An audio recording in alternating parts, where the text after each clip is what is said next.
of the Board of Directors. We've got our Fiscal Committee joining us tonight. And firstly, I'd like to thank them all for being here. I think this will be a very productive meeting as we kick off the budget season, the 2025 budget season. I expect and promise to be on my best behavior. And all I ask is that when I inevitably ask a stupid question, you wait till your mics are off to laugh at me. So a few quick announcements before we get started. Just since we last met, Reston lost a number of leaders. Congressman Jerry Connolly, Supervisor Kathy Hutchins, and Terry Maynard. On behalf of myself and on the board, of the board, I'd like to extend our condolences to their families and thank them for their many years of service to our community. You're here. And on the positive side, Reston has made the list, the U.S. News and World Report list of best places to live. I believe we're number 121. The list is 250, so we're above average of the best places to live. So I'm really proud of us and look forward to next year being even higher. All right, from here, I'd like to move on to the next item on the agenda, adoption of the agenda of our agenda. Do we have a motion? Yes. I move to adopt the agenda with the following edits, moving item J, new business, to item K, and inserting a new item J, executive session. Second. Motion has been moved and seconded. Comments, please. Okay. Hearing no comments. Let's all in favor? Aye. No, excuse me. It's 1, 2, 3. Okay, that's 3 in favor and against. 1, 2, 3, 4, 5. Is Director Perry on? Okay. So we've got 3, 4, and 5 against, and 1 no vote. So can I get a motion to adopt the agenda as it stands, or another agenda, or another motion? So moved. Seconded? Seconded. Motion has been moved and seconded. Is there a comment? Director Juszczyk. I'm disappointed that the board did not add an executive session to this agenda item. I think that we have given CAM some direction in the past to come to us when there is something that is controversial at the DRB, and we owe him and staff some guidance on what to do with the DRB case that the board, that CAM submitted on our behalf, had already objected to. Regardless whether that is to move forward with it or not to move forward with it, we owe staff some direction, so I'm disappointed. Thanks. Any further comments? Second. Well, it's been seconded. All in favor? 1, 2, 3, 4, 5, 6. That's 6, 4. And then against? 2 against? 3. 2. No. What? Did you vote against the agenda or in favor of the agenda? He voted With for. the amendment. The amendment was voted down. But there's a further amendment, no? This is- No. I can't make another amendment. No, sir. It was just, this was to adopt the agenda without change. Without No, change. well, I object, but I, Okay. if I may. No, please, go ahead. Yeah. She made a motion which did not carry, which was to have an executive session. Then she made another motion. No. No. Oh, she didn't? No. Someone made a motion to accept Is it it- as Yeah. To adopt the agenda. Ah, is. And then it's seconded by Joel. That's public. can I, it's too late. All right, Yep. sorry. Did you vote aye or nay? Nay. Nay. Okay, so a 5-3. Thank you. Well, you have, Yes. There's no one here to abstain. you're right. Margaret. All right, moving on to member comments. Do we have anyone signed up for member comments tonight?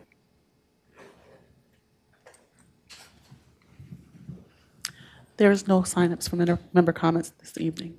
Okay. Do we have anyone in the room who'd like to make a member comment? Going once, going twice. Sold. Consent calendar to approve the board minutes from the May 8th, 2025 board work session. Is there a motion? There is a motion?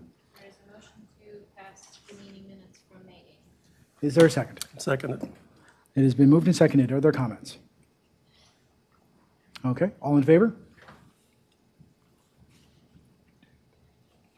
Oh, minutes, yeah. It's unanimous of all in attendance. Okay, item E, volunteer interviews.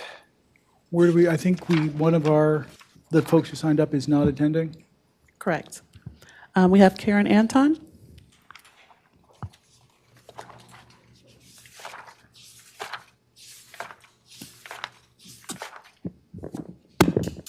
Thanks. Good evening. Hi, Karen. Would you like to say a few words? Sorry? Would you like to say a few words? I'm sorry, I can't. I'm sorry, would you like to say a few words? I'm fine. Okay. There's something wrong with your mic. It's not coming across. Maybe Sean might. How is the, oh, If man. it's not- I think, I'm sorry, I know Sean's not here, but if we can get a different mic for myself, is it working now? Okay. Okay. If I want to say a few words, Yes, okay. would you like to say a few words? Thank you. Sure. I think I can just reiterate what was on my application. I have been involved in the Covenants Committee in one capacity or another since, I believe, 2019. I know I predate Cam, I know that. And so I first started as the board liaison when I was a board member, and then in 2023, when the Hunters Woods Dogwood vacancy opened up on the committee, I applied for that and became a member of the committee. At that time, it's always been sort of a favorite of mine.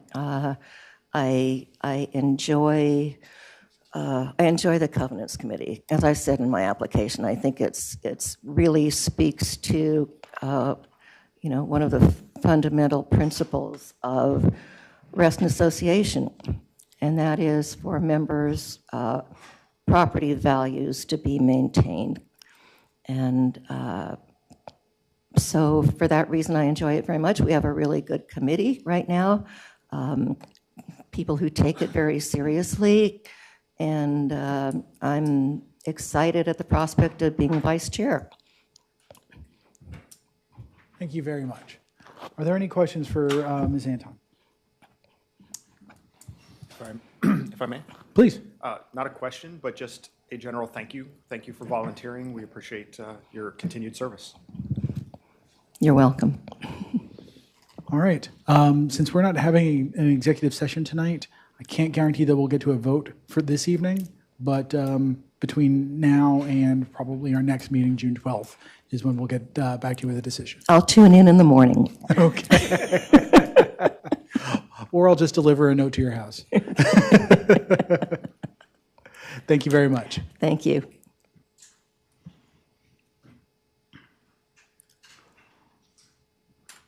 Okay, can you hear me now? Is this better? Okay, great. Moving on to item F, the pool assessment results. Pete? No. So, Mr. President, I'm going to make a few introductory remarks. I think as we get into the first couple of topical items, I think it would be helpful just from an overall budget overview standpoint. As you might imagine, seeing tonight's packet, we believe that the biggest variable components going into the 26-27 budget cycle are going to be capital related. And I think we put together an excellent package for you all to have some policy choices in front of you tonight. You may recall that we decided we would look at swimming pools as some of the big ticket items, and the board funded this particular assessment. What this allows us to do is hone in on some of the reserve study numbers. Pete's going to walk you through all that, and I know he's given you a ton of information ahead of time. What I was hoping to do is just put it in context. So we have a capital component to the budget and the operating budget. I'm going to speak to the main variables that I believe are coming our direction as we move through the budget process in the summertime.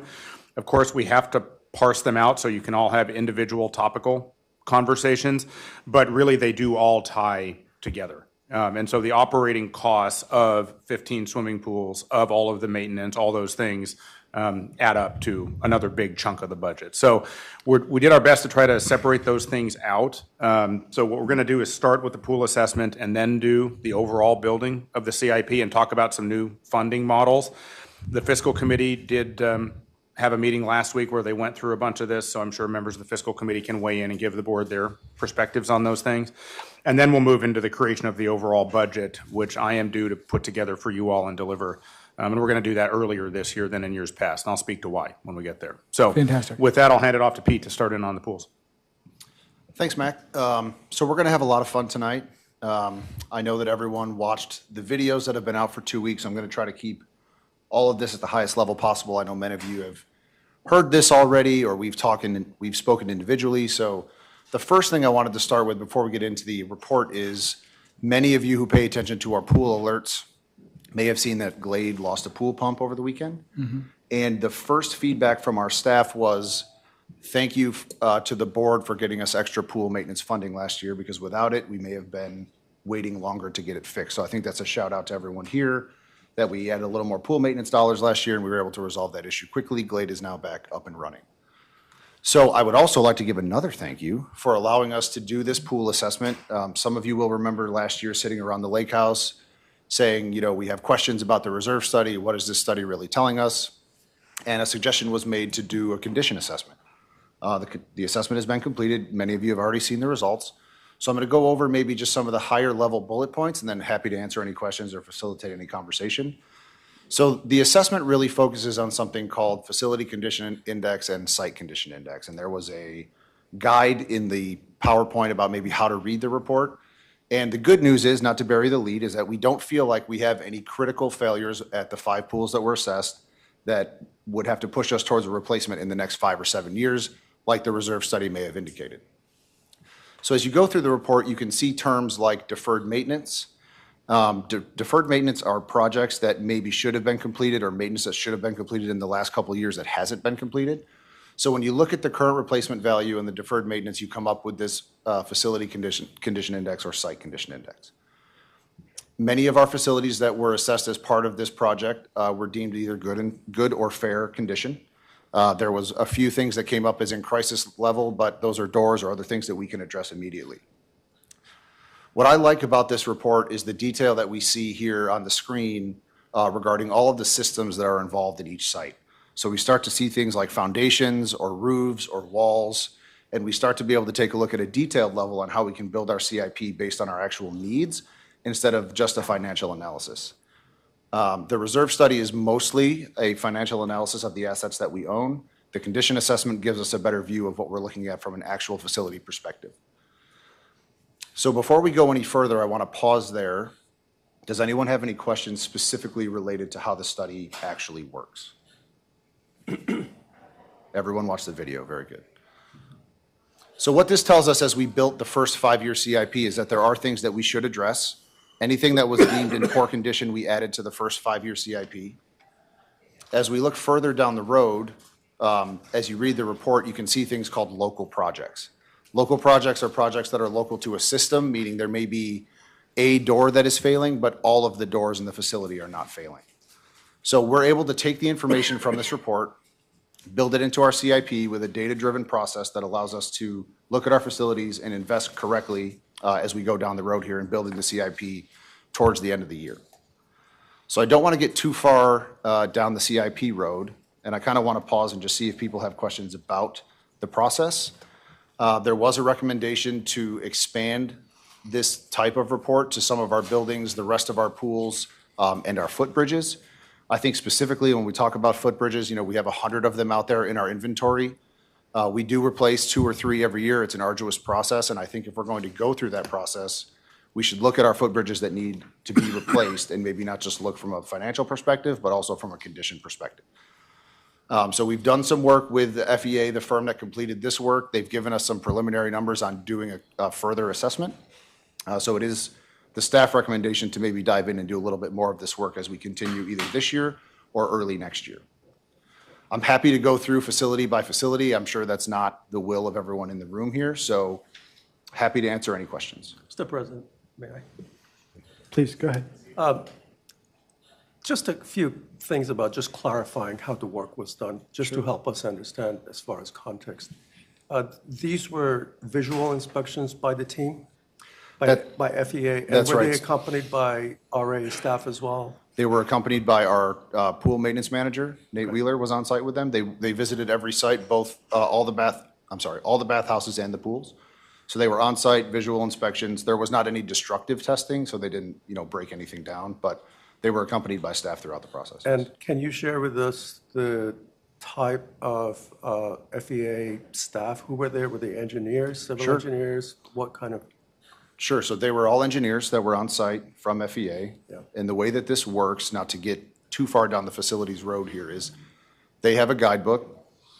They're looking at their guidebook saying a facility that's ranked a 5 should show these types of wear and tear all the way down to 1. So if you see significant wear and tear, corrosion, things of that nature, that might be ranked a 2. And so they have a guide that walks them through how this works. Okay. And last question, again, just for clarification. I assume that they have done these types of assessments before, so they follow maybe a standard process methodology or something close to that, so that we're not just an outlier in the process of doing these things? That's a really good. For comparison purposes? Yeah, that's a really good question. So the Facility Condition Index and the Site Condition Index is an industry standard for assessing facilities. So they have a guidebook that helps them get to those numbers. So this is not a new process. This is what they do. Correct. Thank you. Any other questions? Dr. Jessic? So without objection from the board, I would like to ask staff, and I had brought this up at Fiscal Committee meeting last Wednesday, to evaluate whether it's possible that RA has enough funds, savings from this year's budget to potentially fund a facilities study in 2025 rather than waiting for the 2026 budget, and bring that back to the board, I guess, when you think you have the money to start that task.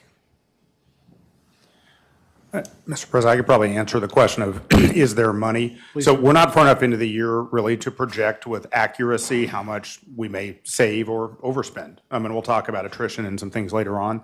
What I can tell the board, though, is we're likely to have some savings, but we also have an operating reserve account that we've always kept between 1 and 2 months. And so there is plenty of money, in that account if this is something the board's interested in. May I? Please.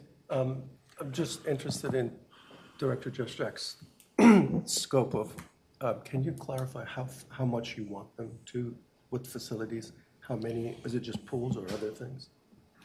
Staff had put, I don't know if it's in this section, but it is in our binder somewhere. There's a recommendation number 2. I don't know what page it's on in our binder, though, that kind of lists out what staff is recommending they would do the study for next year. So, Do you want all of those? so all of those items. Just want to make sure that it's clear to them. And I thought staff would bring back, Yeah, a I price just wanna make sure and, that and when it's they're clear for them. comfortable funding it. Yeah, just want to make sure it's clear for them that they understand. I'm good. Yeah, so what was it, just for clarification, what was included in the packet was our community buildings, the remainder of the pools, and our footbridges. And if I can jump in, just we reviewed this at Fiscal. This was a well-done study, and what I view as incredible value to the members, to the membership, and I think expanding the program to include more of our facilities and bringing that forward into 2025 will be an extension of that value to members. Especially as we're having this conversation tonight around how we're going to fund our capital plant.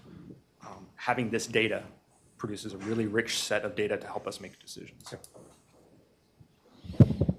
Yes.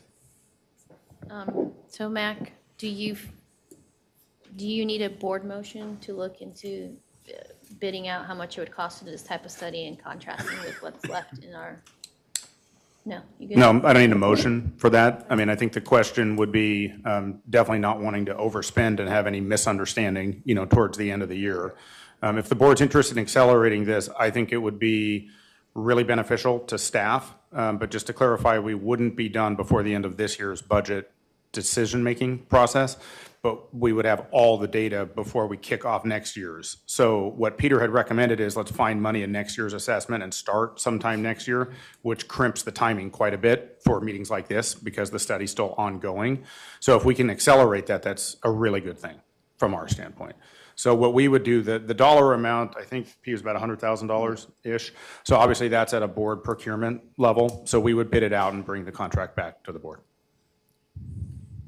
And I said without objection, so I think it goes on the record as an action by the board, unless one of you object.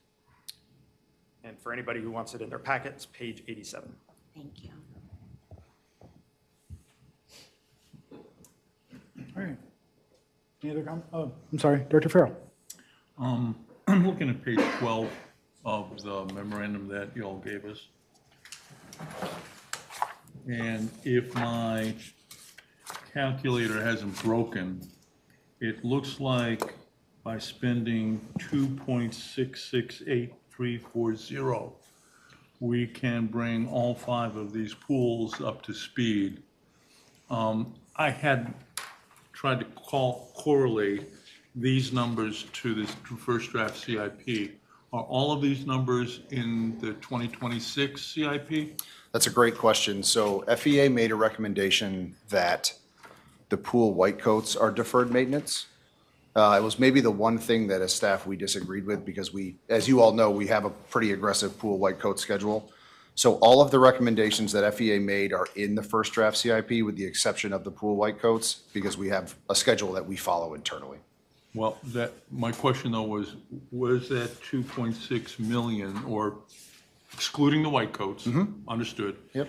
Is that in the first draft capital improvement plan for year 2026? What we did was what we did was take all of their recommendations for deferred maintenance and put them in the CIP. It's significantly less than 2.6 million. So if you don't mind me scrolling for just a minute here, I can get you to the right place. So these numbers here, these current deferred maintenance numbers, Yep. these are what are reflected in the first draft CIP with white coats backed out of them. So they're not, this is to replace the facility, this current replacement value number. The deferred maintenance is what we've put in the CIP to address deficiencies. Okay, let me ask my question one more time because I'm not doing a good job Okay. asking it. Sure. Are those numbers less the white coat in the CIP for 2026? They're in the years that were recommended by FEA. So 26 through 30, they're in those years in the CIP. Okay, and the numbers on the bottom table, Yep. that. These are included in the first year. They will be included in the first 2026. So That's we're right. looking at, again, if the calculator works, $891,000. That's right. In 2026, and then the 1.7, or however it's adjusted, that's spread over 5 years? That's right. Not in 1 year? That's right. Okay. You and I have had a conversation, and my memory is, and correct me if I'm wrong, we have rebuilt Lake Thoreau, Shadowwood, Dogwood. I think we have rebuilt in the last 10 years 6 of our pools already. Right. We've done 5 site assessments, 5 pools we did site assessments for. Right. And I'm gratified you were able to get to 5 because we said, go ahead and get 1 done so we can see what it would look like. So congratulations on getting 5 done with the money that we gave you for 1. Sure. So great bargain. If I do the math right, that leaves only 4 pools that haven't been assessed or haven't been redeveloped. So I'm not as concerned about spending $100,000 this year. I'm not looking for that. But I would like, if it's at all possible, to see a site assessment for the 4 pools that are left. 6 we've rebuilt, 5 were evaluated, that leaves 4. And I think it's capable, I think it's possible to do the site assessment for those 4 other pools before we vote on a capital improvement plan for this year. Because that's our biggest asset. Sure. I agree with you that we need to start doing site assessments for 100 bridges because our trails are the most prized recreational system. And I think we can do that over time. Where in this draft that you gave us, we're looking at doing several bridges. And aren't we doing several bridges next year? We programmed that? Yeah, so we're in the middle of 2, and on the first page of the CIP at the very top, there's maybe 4 or 5 spread out over the next 3 or 4 years. But at least in the next year, we're doing 2. That's right. And we haven't done a site assessment for those 2. That's correct. What's prompting those 2 in particular? They were funded 2 years ago. That's how long it takes to get these moving. We've got to go through site plan review Right. and those kind of things. So I guess to follow on Director Juszczyk's, somebody can tell me if it's not possible to have the site assessment for those other pools done before we make a decision on capital improvement plans. I mean, if one of our other 4 pools has a major hole in the bottom of the pool or Right. something that effective, we might want to accelerate that work in front of the work that's shown here, because there might be some system that's threatening the usefulness of one of those other 4 pools. And I'm more than happy to move that the board direct staff to do that if you need that motion. But I don't think we need to go into the $100,000 exercise and wait till next year when we could, with only 4 pools, get an assessment for this year that could influence our capital improvement budget for this year and have because that's our biggest asset. That's where all the money is. Sure. And so I would hope we could get those 4 pools assessed. So I think what we could do from a creativity perspective is move forward with a contract for the full work, but break it out and say, can you please address these additional 4 pools and get us a report Phase 1 and sometime phase 2. yeah, we can do phases, but we can get it done. We can break it up in a way that we get the information for budget this year. Do you see what I'm saying? I do, but the $100,000 is for the next year. You're showing the $100,000 in next year's capital improvement plan. I was, but I believe Director Juszczyk's motion was to do it this year. So to do it now. Okay. John, can I jump in and ask a question to you, and maybe it's to staff as well? Sure. When we did the most recent pools, Thoreau, Shadowwood, and others, Dogwood, did we also do the buildings? Because a big component of this is the pool plus the building plus the entire site grounds. Chris Shoemaker, who led that, isn't here. But my understanding, and somebody on the staff can correct me, is that we did the bathhouses as part of, I know we did the bathhouses as part of redoing Shadowwood. I know we did the bathhouses as part of redoing Thoreau and Dogwood. So all the 6 pools that I'm referencing, we basically went back and rebuilt them from scratch. And so, and that's within the last decade. So when you're looking at the reserve study, I don't know why you would, but when you're looking at that and you're saying to yourself, okay, we're going to be spending $3 million a year over 5 years, $3 million every year over 5 years. And now you look at the site assessment, you're not. You're spending, forgive me, $2.5 million over 5 years and not $25 million. So, I mean, that's a exponential, no, wait a minute, order of magnitude difference, which really has an impact on what your reserve should be and what your assessment should be. Yeah, and I think we're saying the same thing. We're, spending the money now to get the rich set of data allows us to make those decisions and positively impact the member's assessment. Exactly, and the member experience, so that we don't have what we had at Autumnwood 2 years ago, where we basically lost a pool for the whole season because of some maintenance that didn't take place when it should have. So I think the board should, having all of that information before we fix how much we put aside for the reserve, and before we fix how much we spend next year and the several years, I think it's essential for us to do our job. I think Pete has said that they can do it. So in the interest of moving along, does anyone else have any further comments? All right, thanks a lot, Pete. Thank you.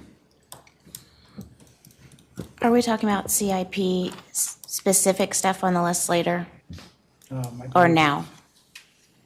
Because I have some on the pool buildings, but I want to know if you want to do all CIP later.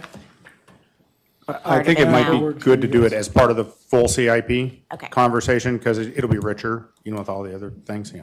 Okay, thanks. So moving on to the CIP and alternative funding options. Yes. Wait, hold on. I'm sorry? Do we want to talk about recommendation for begin a schedule for collecting for pool replacements annually in anticipation of a pool replacement in the future? That's the 500K. That's coming up as part of We're this. gonna hit it now, Yep. yeah, it's gonna come up now, so. It was in this package. All right. So me again. Just to give some again, I know there were lots of slides and videos and things, so I'm not going to go into too much detail here, but the reason we're talking about alternative funding models tonight, to remind everyone, is that there was a motion made in January to bring back alternative funding models to the current RRF model, which is what we call the 10-year average, which is basically a prediction of our spend over the next 10 years, and that shoots out an average, and that's how we've been funding the CIP. So just to set some expectations, the way that I went about this was not just to try to move some numbers around on a spreadsheet, but to rebuild our capital project listing kind of from scratch. What we did was first look at the reserve study and say, okay, what does this tell us? That's step one. We have to start somewhere. There has to be a ground truth. I then went to staff and said, how does staff feel about this listing of projects? And we started to move some things around based on actual condition that we're aware of. There was a bunch of notes in the side of the CIP that helped to explain kind of our thought process on how we did that.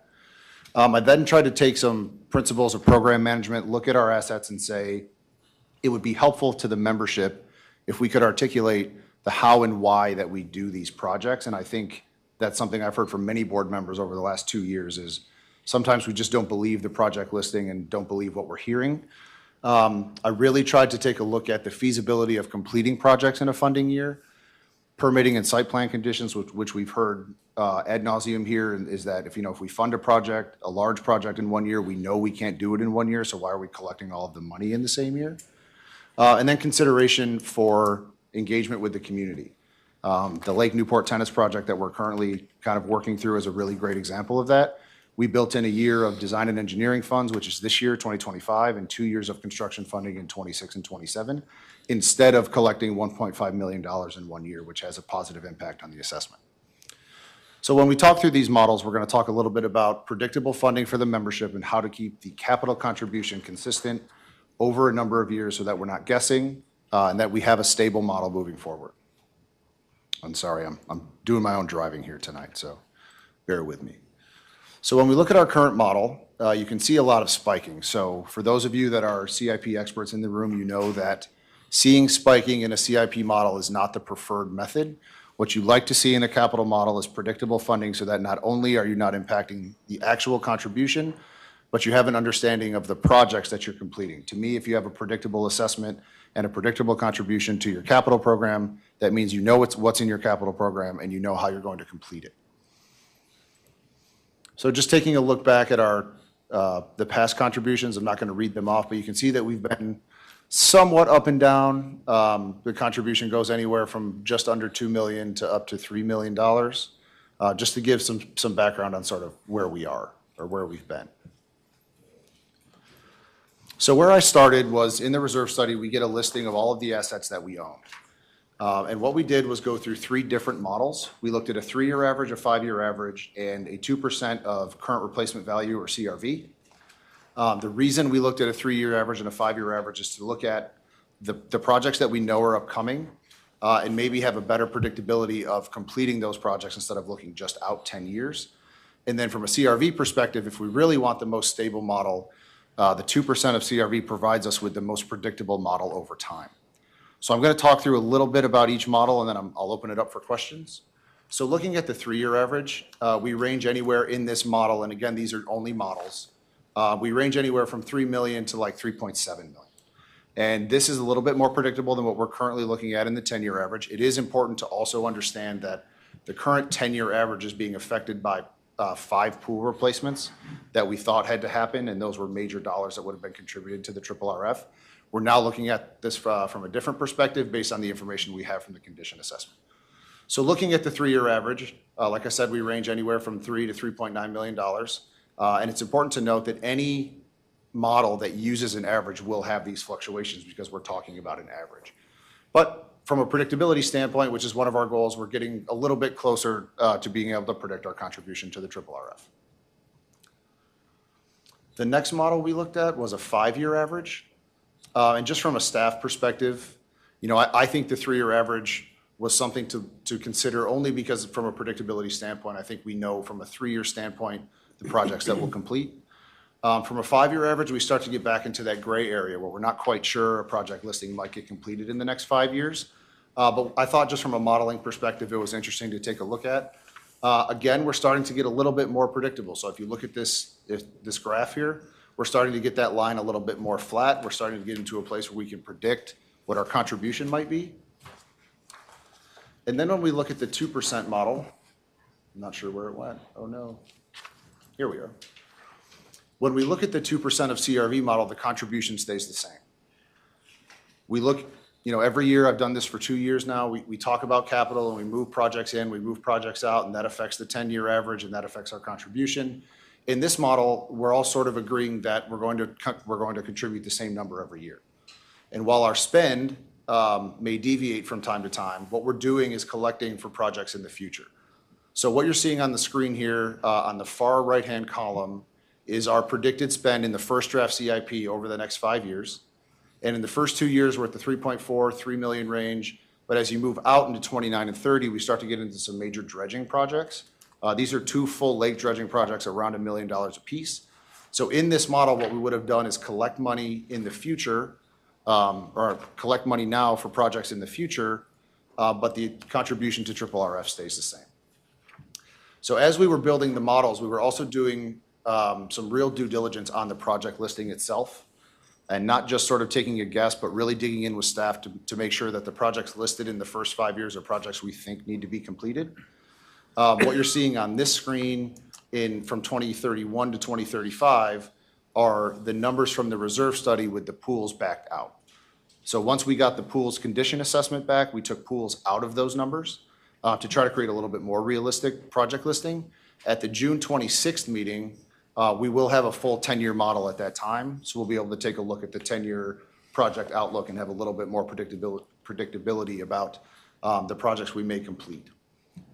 That will, of course, be influenced now if we're going to do a larger condition assessment, which is wonderful. This will change over time, but these numbers will change when we look at them again on the 26th. So before I open it up for questions, some of the things that I'm really looking for tonight are, what do we want to talk about on the 26th? Do we want to pursue 3, 2, 1, or none of these models? Do we want to see what the 10-year average might look like? So really how to make sure the 26th is very productive, because it is another capital program meeting. So that's what I'm looking for. Again, everyone has seen and heard this information over the last 2 weeks, so I'm happy to open it up for questions. Yes, please. I wasn't at fiscal, so I'd be curious to get. Can you get on the mic? I wasn't at fiscal, and I would welcome just getting reaction from any fiscal member on 2, 5, none, all of the above. Yes, please.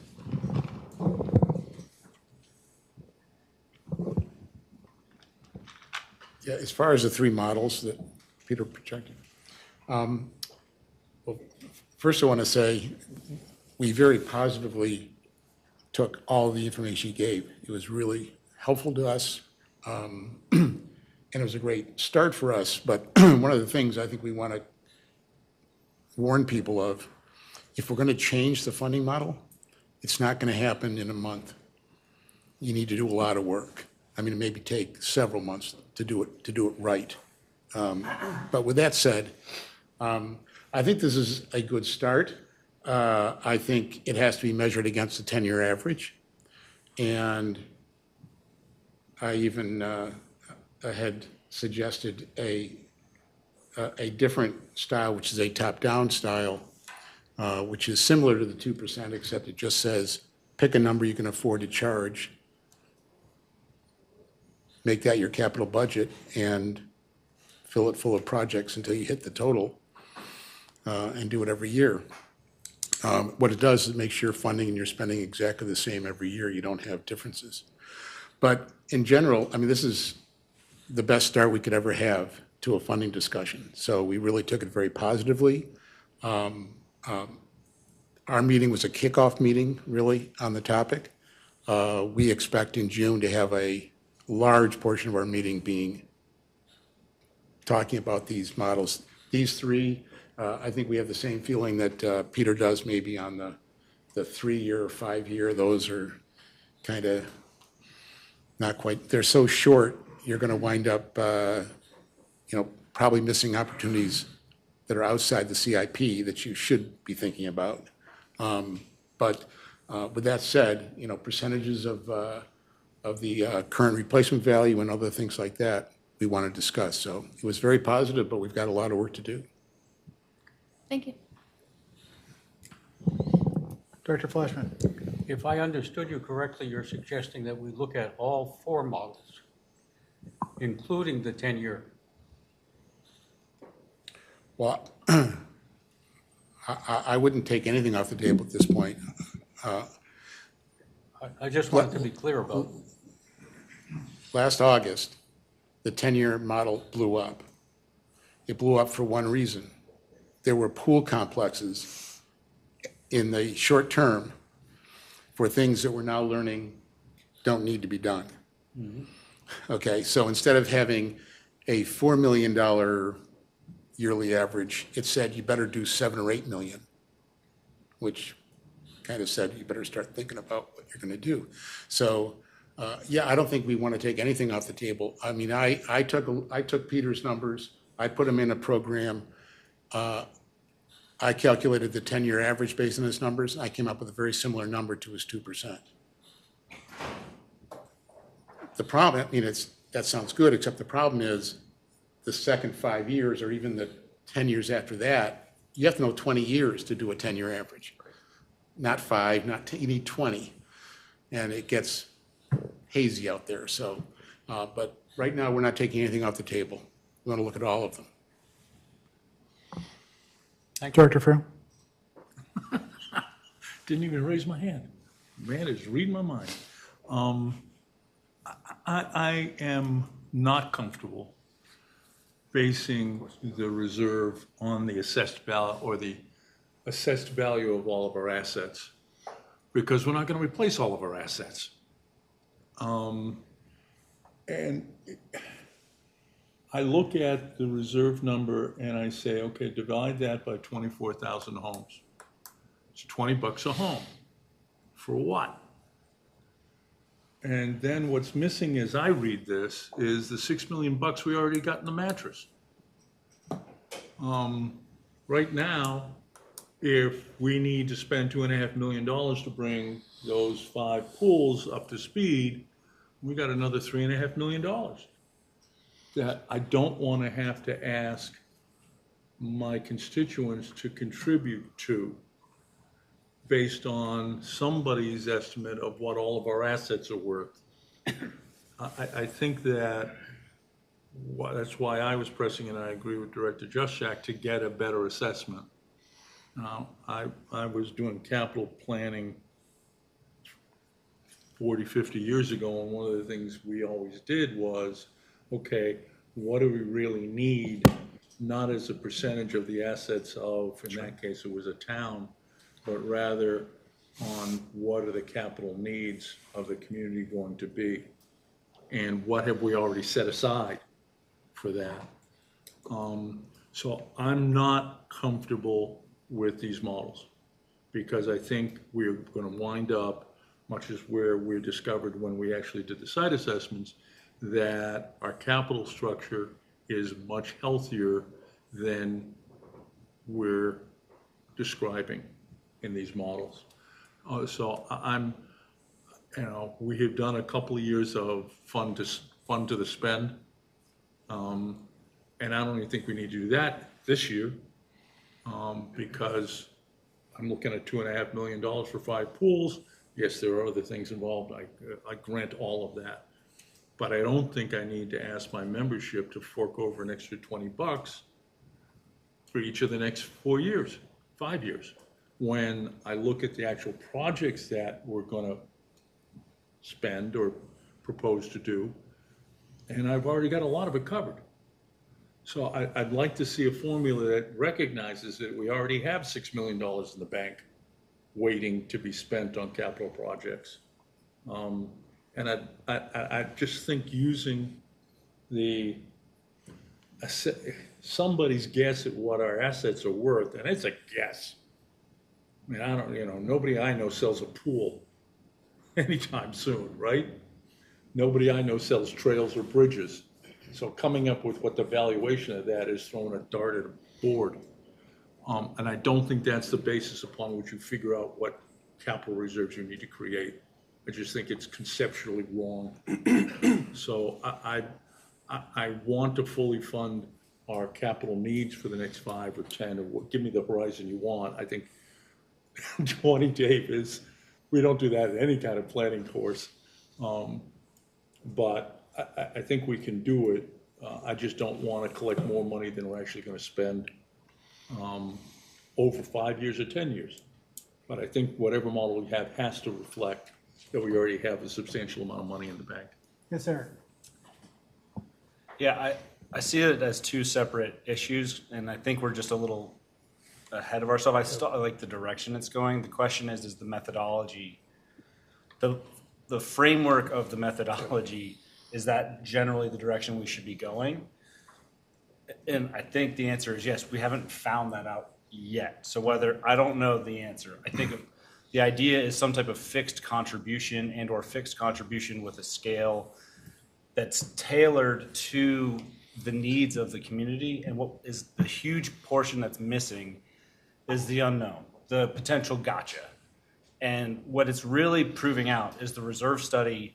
I know we have to do it as part of the bylaws. We need to stop planning from the reserve study. That needs to be, yep, we did it, great, we're covered.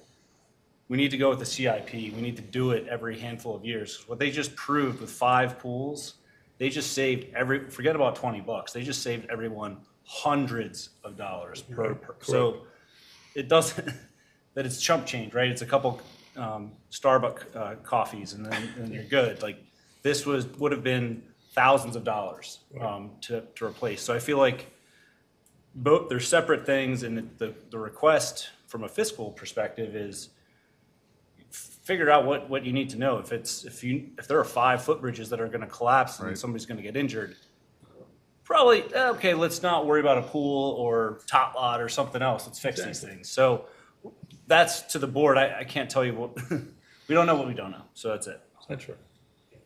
Please.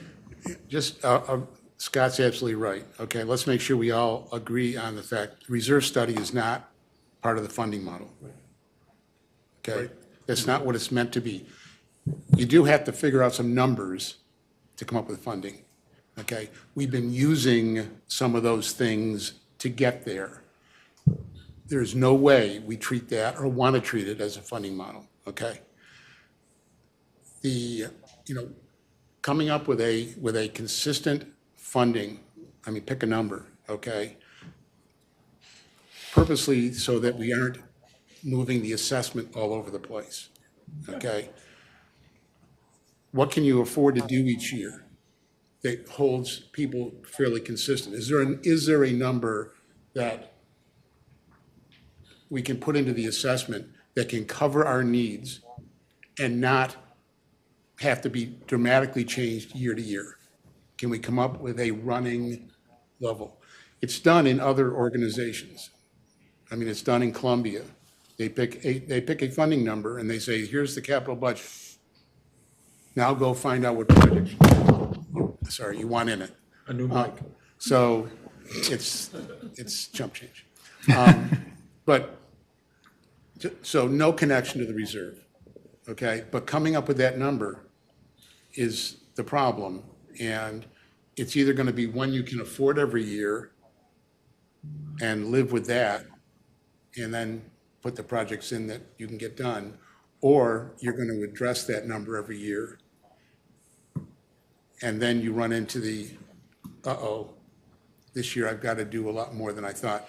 And as far as the extra 6 million, we need to keep a reserve in our capital. Right now, it's about $4 million-ish, I believe.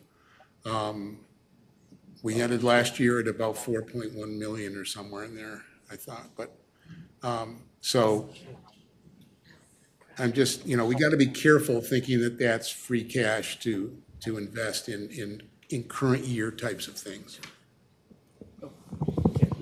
Yes, please. Hello, this is Lisa, and I'd like to talk when you have a moment. Okay, I'm going to take Sean in the room, and then Lisa, you'll be next. Thank you. And to back up what Dave says, there's a couple thoughts you need to understand, and I'm sure you do.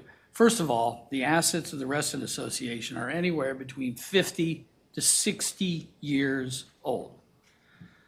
You hear the old stories, what can go wrong will go wrong. And we just found out one of the pools, it broke.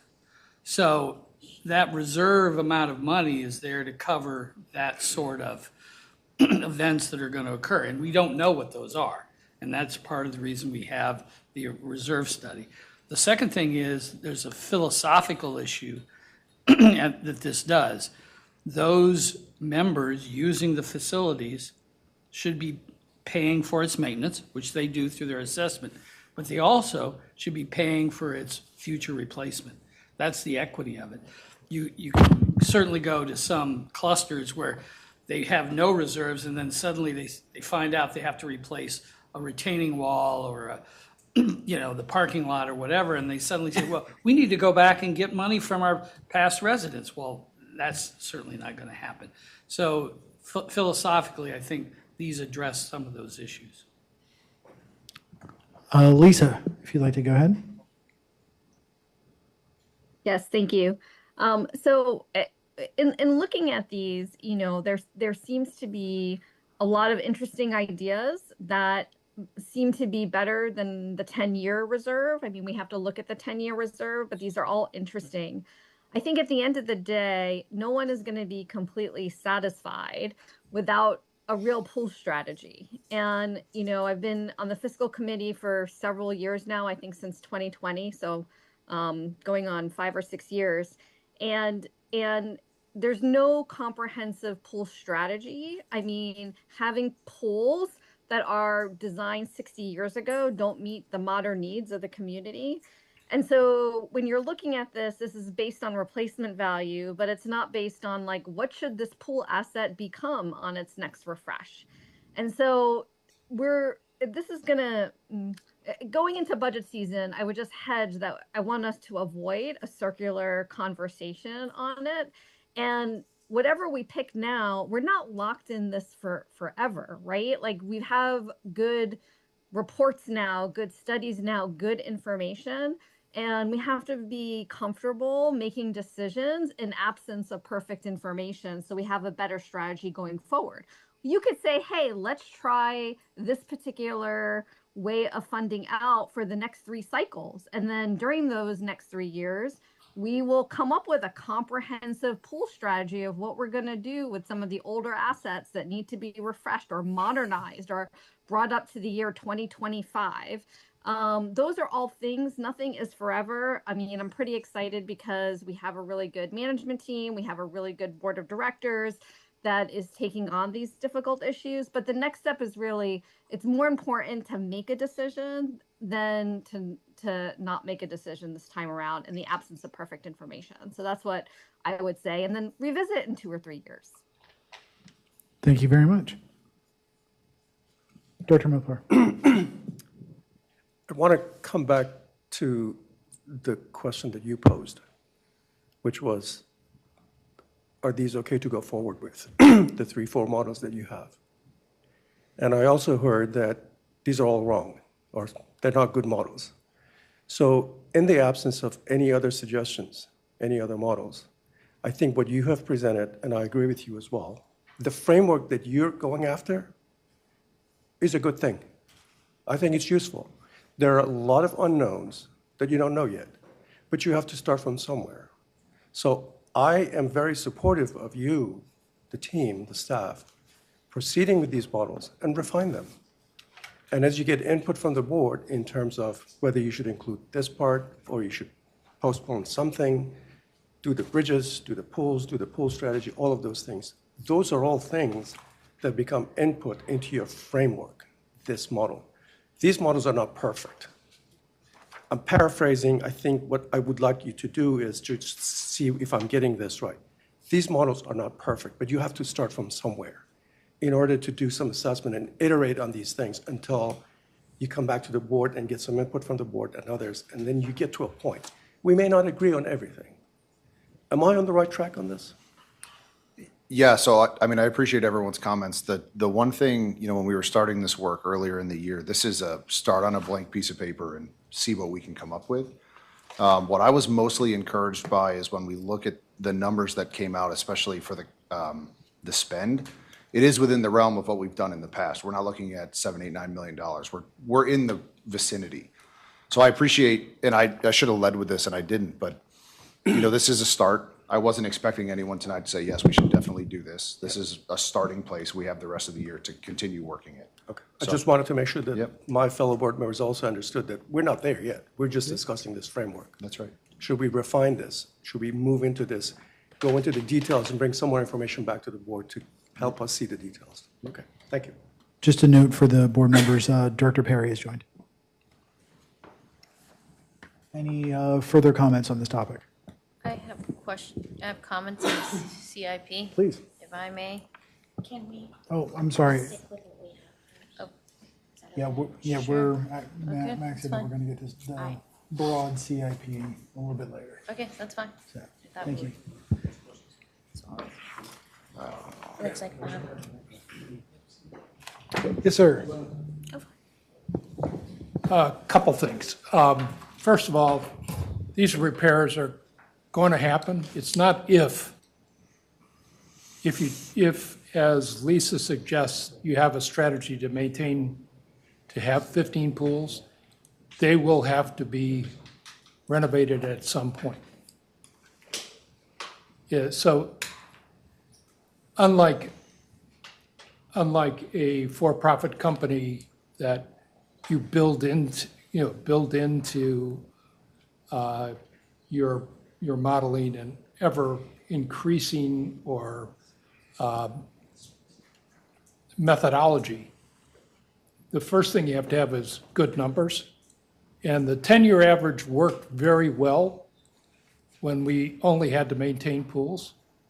Now they've reached a point where we need good information. We have good information on 5, and the other 3, 3 or 4, we assume because of the recency of their repairs, they're okay. Then I'll drop back and say, although the pools are the biggest 15 assets that we have, they only represent about 50% of the total assets of the corporation. And although the remaining assets are not going to be as big a drag in any given year on the budget, they are going to be, if members continue to prize the trails, you got to have bridges to get across things. The bridges cost really, they're in excess of $100,000 a piece. So that's not nothing.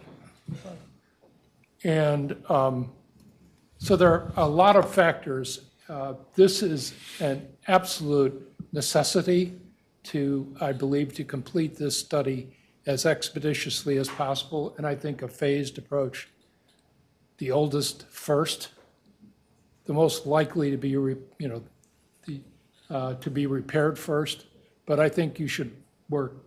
If it can be done for $100,000, it's money well spent. Thank you. Please.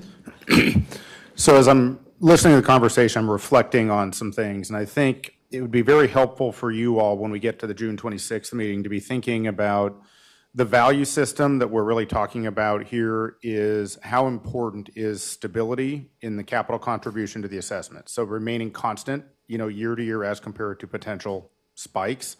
That kind of is the philosophy of the 10-year average, so that you don't have massive spikes year to year. What we've tried to do is develop a model that creates a fairly constant, if not absolute constant, based on what we know we will need over the long term.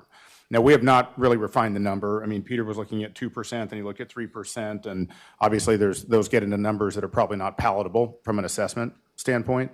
But the value system around how important is stability in that assessment is the key question, because that also fundamentally means that there will be some years that we are collecting more than the spend, anticipating that we will need it and want to keep the assessment constant and not have membership see, these spikes and then drops in the assessment, which also means that future boards will not have to have that, should we do this necessary maintenance project or not, because of the impact to that particular year's assessment. So it's really, we think, a more strategic way to think about the assessment going forward, but we certainly don't know what the magic number is yet. Maybe it's not 3.9 million, which is 2% of the CRV. Maybe it's something less, maybe it's something more. But those are the kinds of things we'd like to flesh out. I think the big takeaway would be there's some interest from the board in looking at this type of constancy, in the assessment, but really want to understand what that number is based on. Is that generally a fair assessment of what I heard? Okay. Director Joshczuk? So I have three things. One is if we continue going towards this 2% of current replacement value, we keep that on the table. I think it needs to be renamed to 2% of future replacement value, because the numbers that are being used in that analysis are actually the inflated numbers from the reserve study, not today's dollars. So it might also be worth looking at what a current replacement value with a percentage attached actually looks like. But I think what's most important is after we are done crunching all these numbers, right, and decide, well, this is the one that we should go with, we need an elevator speech to go with that. We need a story. We need to justify that modeling to the members. We need to be able to explain it to them, right? It needs to be defended. And so I would encourage us to not only just think about the crunching of the numbers, but to make sure that that story is incorporated into the analysis so that members can understand why we're asking them for the money that we're going to be asking them for year after year. And I also thought that we're not probably going to all sit here, even at the fiscal meeting, and crunch numbers together and decide, well, that makes sense or that doesn't make sense. And so I wonder if a project like this is ripe for some type of working group of the staff, the board, and the fiscal committee members, maybe, a few volunteers from each, to kind of take this and work it offline, and then come back with something that is more refined, that incorporates, all of the analysis and the story. And if we're going to change something, we need a resolution to make that change. So I would encourage us to go that direction is a working group, because we're not going to do it here. Staff spent the last several months studying it and coming up with these models. And now I think it's time for us to kind of see which one sticks. And I'm sure that they could probably use that feedback as a smaller group before we bring it to a bigger group for a vote. I would be supportive of that approach.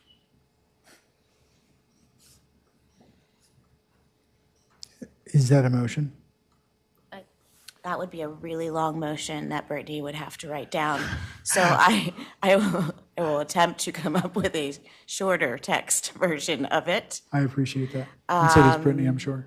Motion to create a working group of fiscal committee members, board members, and staff members to review the RRF and CARF funding models and bring back recommendations to the board no later than July? Okay. Is that, we can pick a Board different members, date. is that feasible to you? Does July work? When's the first draft of when's the first draft of the budget actually End of released? August. End of August. August. So we would need it, what, a week before August, right? Yeah, so there's Trying to just, the work- one consideration is we are talking CIP again on June 26th. So just mentioning that, but I think end of July? That's fine. Yeah, end of July is okay. I think it's too soon. Seems aggressive. Well, I need a second before we can talk about it. And are we allowed to talk about it during your Yes. motioning? Yeah. Yes, absolutely. We need a second. Second. Okay, it has been moved and seconded. Time for comments. Yes, sir. Too soon. It,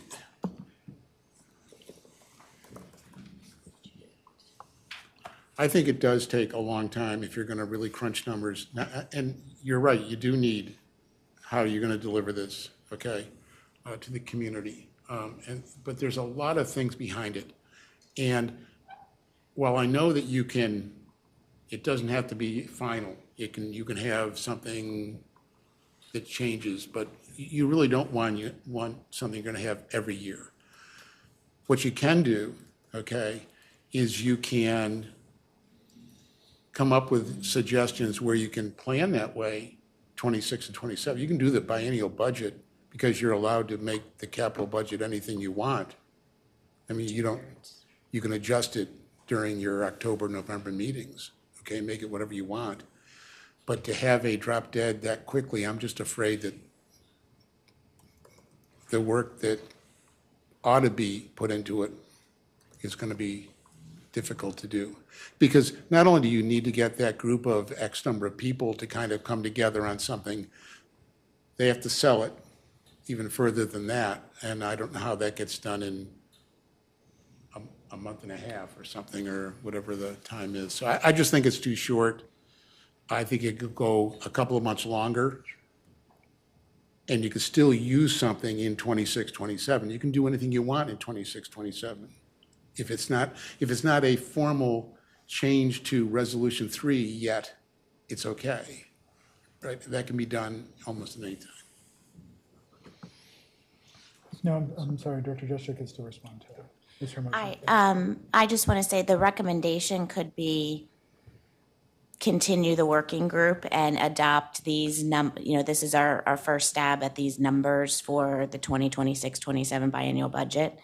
I just feel like the board needs some type of guidance by the end of July so that staff can create a first-year budget. So not saying you have to be finished, but it's a first step. Director Mupar? Yeah, I'd like to get some clarity on the motion because there's no bound on it. How many people? How many meetings? How is it going to be different from what the fiscal committee does? And what's the end result, some clarity would help kind of get some scope on what this working group is and the number of people, et cetera, so. If you'd like I to need more respond, information. You're welcome to respond. If you Well, it has to be 4 board members or less, unless we're going to have formal meetings every time we do this. I don't think we have that. Oh, we have the same limitation on fiscal. It has to be less than half of fiscal, which is nine of us. So it has to be 4. So we can't have any more than 4 of each. But I was hoping, to be honest, that we take volunteers. If we have too many, then I guess we're going to have to do another vote and decide. But I'm flexible when it comes to that. If you want me to add it to the motion, if you guys have Could a I, recommendation, I'm fine with that. Just a sec, Director Farrell. could I ask for unanimous consent to amend the pending motion to add as appointed by the president? That works for me. Sure. Is there objection, Mr. President? I have none. Did you ask Margaret? That's right. Director Perry, you're on the line. Did you have any objection to John's suggestion? No. Thank you. Can I say something? Please. The reason why I favor this is, as Ed has told me before, per the edits to the budget calendar, it does move more aggressively this year, faster. And so for me, the reason why I like this cross collaboration is because we have our first public hearing on September 11th. And I think that if we're going to move forward with a public hearing then, we should be closer to presenting the storyline of our funding model. And so if we could have something before that date, I think that's being respectful to informing during the public hearing what exactly we're going to try to move forward with and solicit ideas on the models that we have.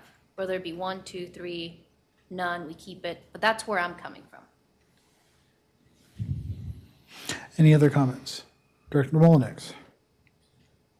So I'm on the fence on whether a working group is the right course here. I think going back to our earlier discussion, I think regardless of the results of the working group and the recommendation, when we complete the program of study of our assets and get that set of data, we're going to be back at it and do it all over again. So I will vote with the majority on this. If it's the majority thinks this is beneficial, I will support it. But I would maybe for this year, I don't know if we consider the options that have been given to us and really think about 2026 as our year to implement with a much more rich set of data post the data coming back from the inspections. Director Farrell.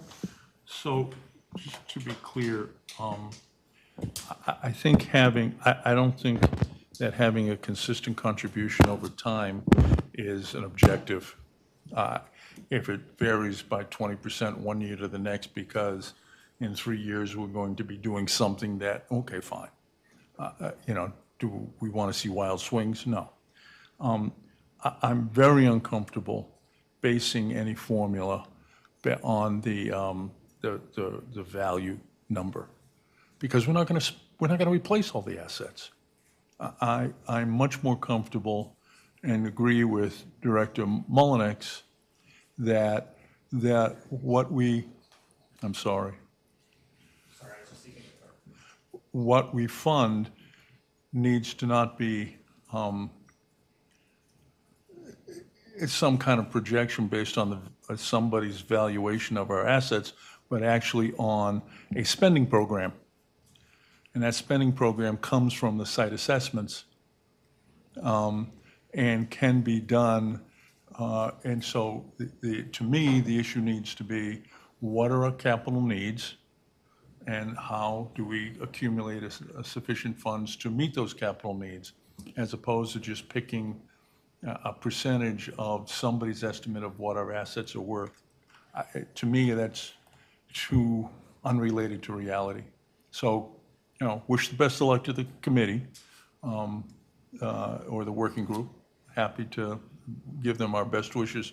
But to me, just to do it based on somebody's estimate of what our assets are worth, which has to be fantastical.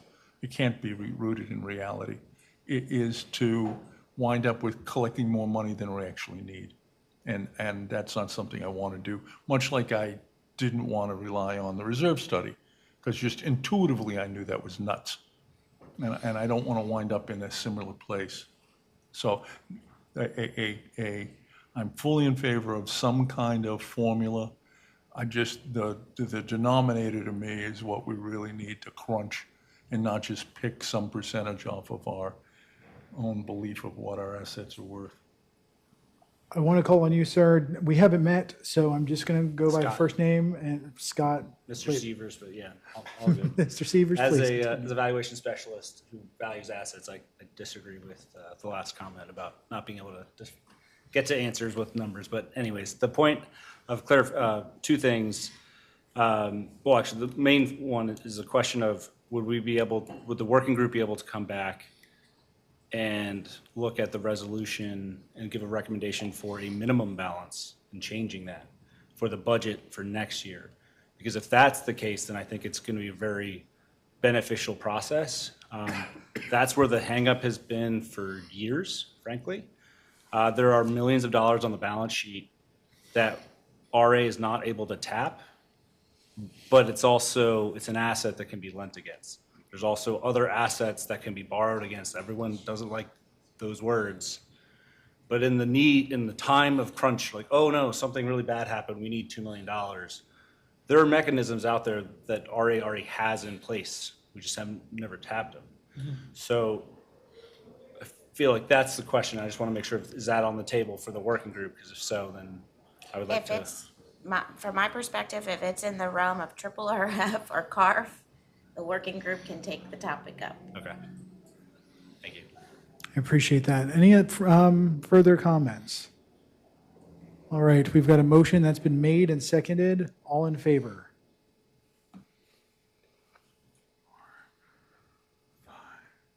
Director Perry?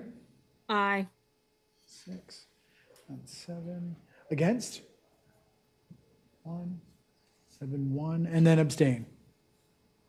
2. Okay, that's 7-1-1. The motion carries. Can I ask a procedural question next? Please. When does this start and when do you appoint and when? That's what I was asking. Well, I mean, Well, But we left it up to his discretion, so he So can, it's he all can my come up with discretion. it. He can tell us. let us know. Do you want volunteers, or are you just gonna appoint, whatever Yeah. you want to make that Well, procedure? yeah, so I've been sitting here thinking about that while everyone's been making comments. I will take volunteers. Today is Thursday. If we can get volunteers by Monday, that would be fantastic, and then we can start as soon as y'all are ready. So maybe midweek, maybe end of week of next week. Thank you. All right, thank you. Moving on to the next topic, which is moving furniture. President Johnson, did you want to take questions on the CIP? A couple of the board members wanted to ask more detailed questions on the CIP, I believe. You know what, it's just about to turn 8 o'clock. Well, it's 7:50. I'd like it if perhaps we could take a 10-minute break and then come back and ask questions. Okay. Is everyone okay with that? Yeah. No objection? All right. Thank you very much. 10-minute break.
you very much. We are back.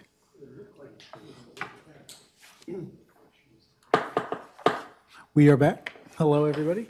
I think we left right before we were getting started on CIP questions. So let's get started on those. So I'll just make some brief comments on the first draft CIP. So this is very much a drafty document. Sort of like I mentioned in the presentation, we really started from scratch in the project listing with the exception of items that I labeled as multi-year or carryover projects. We did introduce some new concepts, like an FF&E or a pools furniture collection every year to replace our pools furniture inventory. As we got the results of the pools assessment back, I felt it might be a good idea to at least have a thought in the CIP about collecting in the future or collecting for the future for pools, even though we don't have an actual pool replacement in the CIP. But a lot of what you see in there is sort of your typical tennis, bridges, and other items. I know everyone has reviewed the document. It's been out for a couple weeks now, so I think it might be helpful just to start taking questions. All right, let's get started on questions. May I kick us off? Please. So on the tennis courts clued me in to the fact that, and we've spoken about this, that a lot of the items here are based on the reserve study. An example being Barton Hill Court being said to have color coding 2030, but the court hasn't even been launched. The color coding should last longer, and because we're fixing the water issues and the pooling in that area, hopefully should last longer. So based off of that and the spot check that I did, it is my expectation that when we get the new studies from either staff going across the footbridges to really evaluate their conditions and more pool, that some of this, there would be less influence of the reserve study in the CIP. Is that correct? Sure. So there's the starting place for some of these items is the reserve study. A lot of them were vetted by staff and kicked out. I think that one may have slipped past us, but the idea is that when we see the first draft or the first 10-year draft at the end of June, that a lot of those items will be remedied by then. Okay. And then, my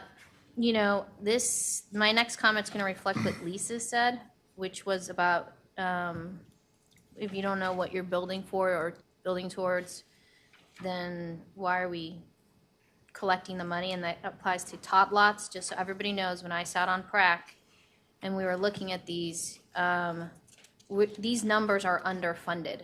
They underfund the expectation of what members would really like, which goes to what Lisa was saying, which was we want to modernize our facilities, and the pool replacement shouldn't be a one-to-one. It should be a pool of what it should last for the next 10 years, 20 years. And so these tot lot numbers really are going to be underfunded. We're going to find ourselves, slowing down projects or asking the board, and justifying different numbers. So I would like to see a different version of what a tot lot funding program could be for the next 5 years, if there should even be one. And I think a lot of this should be informed by, again, the study that's going to come out in 2026 of the assessments being evaluated, and also the master parks plan. So I don't know if any of my fellow board members disagree with that assessment, but tot lots at the numbers that are being projected are erroneously false, based on the expectations that membership wants tot lots that are really playgrounds for an age group of 0 to 12, not 0 to 5. Then we talked about culverts, and there's a culverts program that you've identified for $75K that you're recommending, and then we actually have culverts here. Can you expand on the two? On why we have the program allowance for $75K a year plus the culverts that are listed here? Sure. You might be catching me a little bit here. I'm not sure that I see There was a culverts specifically recommendation that listed. says include $75K per year to address culverts identified as okay or poor in the culvert study. Right. So we have $75K per year in addition to culverts that have already been identified at a specific dollar value. So I guess I was just trying to figure out. I don't know if we have we definitely don't have specific culverts labeled in the CIP. Mayor, are you looking at the lakes, ponds, culvert section? The stormwater management culverts program. Yeah, so I can explain two different things, no big deal. So there was a motion a few years ago by the board to look at the culverts owned by the association, identify them as what kind of condition they're in, and create a program for replacing the culverts that are in poor condition. So our stormwater team has done that work and we've identified those culverts. So this was a first year at a recommendation for funding $75,000 for the year to address the culverts that are in the worst condition. And then using 26 as a pilot program to see if that is the right funding number or not. So that was the reason for the culverts program. I was confused. Okay. Because there weren't commas here. Got it. So it was Sorry. lakes, ponds, and culverts. So I was like, wait, what? Okay. Okay, so that's my bad. Okay. You're right. So that takes you to my next question on pools, which I know you've talked about, but I'd like to hear your new improved vision on that this pools replacement budget is really a rip and replace program for thermal issues, buildings, et cetera. So I'd just like to hear where you are with that. Yeah, so there's three different categories right now, and that's why this is a very drafty document. So there are three different categories for pools items in the document that you're looking at. The first category were recommendations from the condition assessment. The second category were items that staff had already identified. I didn't feel like I wanted to remove them because they were previously existing. And then there's a third category to replace pools in the future, to start a collection for pools in the future. As we move down this road, one of the great things about condition assessments is that it gives you sort of listings of things that could be replaced, but to me, those are not projects. So what I would anticipate, if I were a board member, were to see a roll-up of some of these projects rolled into a new category for pool maintenance. And then I thought it was important to look towards the future to collect to replace a pool sometime in the future at a lower rate than we would have had to collect if we were replacing a pool in the next 2 or 3 years. I may have made a misjudgment in labeling that category a pools replacement category. I think a better conversation would be a reserve, a catastrophic failure category. Some of the things I think about from time to time are, if something goes wrong at the lake house or Brown's Chapel, are we prepared for something like that? So in the future, I might look to label that category differently, but my thought process at the time was if we're not going to replace a pool now, at some point we will have to do that, and that this was an opportunity to collect for that in the future. Can I prompt somebody for a response? Yes, please. Can anybody in fiscal issue just what their thinking is based on this preliminary and how that, because to me, I'm trying to correlate how that approach conflicts or doesn't conflict with triple RF. Do you mind if I respond just quickly? Yes, Pete. You can defend yourself. So we have now introduced two things tonight that are new since the time this document was developed. We now have funding to do a larger assessment of our facilities, and we now have a working group to look at this document. So those are two new variables that have been introduced in the last half hour. So I would my point being that this was a first draft, and we now have a different way to look at it. That's my point.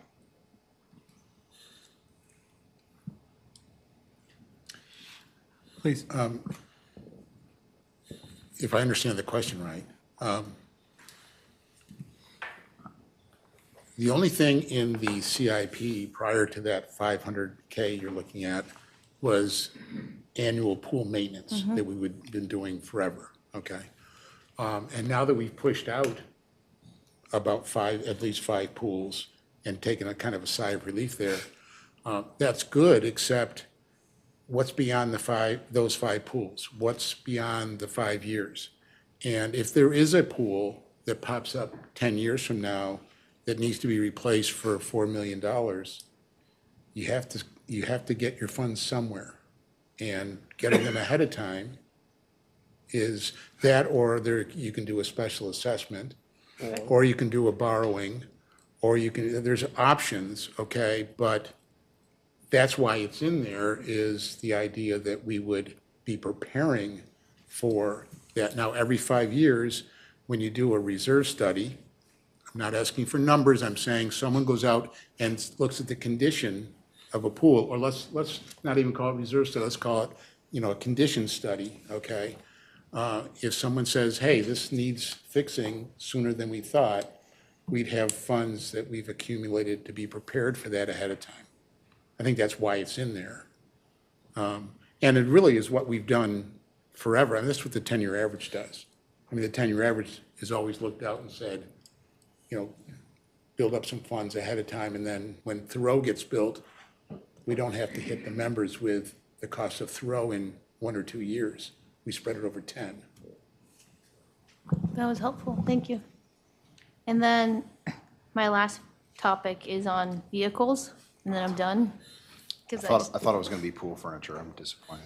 Okay, we can hit up pool furniture too, but I just would like the membership to know that we have 60 vehicles, we have 100 employees, so essentially every employee could drive a vehicle, and I just want your commitment, because we've spoken about this on the record, that the 10 Toyota Tacomas and the Ford 5 Escapes, we will not be replacing them once they reach their end life. Yeah, I don't have a problem saying this because we kind of said it last year. So just so everyone can remember, because I know everyone thinks about vehicles all the time. We have committed to replacing our largest vehicles that take the most damage when CSF completes their work. We have lots of vehicles that we boogie around in from time to time, but the vehicles that we prioritized are our large trucks that help CSF do their job. And then pool furniture. Thank you. Because you have an aggressive budget here. It Yes. is my understanding that the next time we bring this topic forward is that you will be budgeting for pool furniture when a pool is replaced, not suggesting that we're buying all this furniture. Yeah, so the reason this came up, I asked our pools team, have we ever had an opportunity to just take a big whack at our pool furniture? We have lots of it out there. We found out there's about $650,000 worth of furniture out there. I made a proposal to try to take a whack at replacing it in large chunks. If that's not something we're interested in, we can look at it differently. Mr. President, can I ask Director Santa a question? I'm sorry, I'd already told Director Juszczyk that she Go could ahead. get her bite of the apple, but if she's fine with it, feel free. You can go, because mine was one behind, one back from So- Dixie's. So I'm confused, and maybe you can help me. If the result of the FEA study fundamentally says, we're not replacing any pools in the next 10 years, but if we spend the 2.5 million, I'm just going to use that number, I know it's too big. If we spend the 2.5 million, those 5 pools are good for 25 years. Yeah. That's what the FEA study says. And if we're saying then, we're not going to replace the pool furniture until we replace the pool, we wind up saying, we're going to keep that pool furniture going for another 25 years. Is that the result you're looking for? I think that the way it was presented here was they want 100,000 per year to replace pool furniture. So I don't know that every year we need $100,000 for pool furniture. The one caveat being after we got through one full cycle, then we would stop. Because that's a recommendation. I'm Right. going off the recommendation. Yep. So if you're okay with spending $500,000 in 5 years for pool furniture, then Well, maybe the pool furniture is of such an age that it needs to, but I'm having a concern telling our membership that they're going to have to put up with some fairly decrepit pool furniture for the indefinite future. Now, $100,000 may not be the right number, but certainly we don't want to have at least 5 and probably 10 pools with their furniture unreplaced for the next 25 years. Is that what's being suggested? I'm suggesting staff needs to come up with a better number and a better assessment. We can do that. That's fine. Director Juszczyk. Okay, so apparently I created a debate on pool furniture from last year's comments.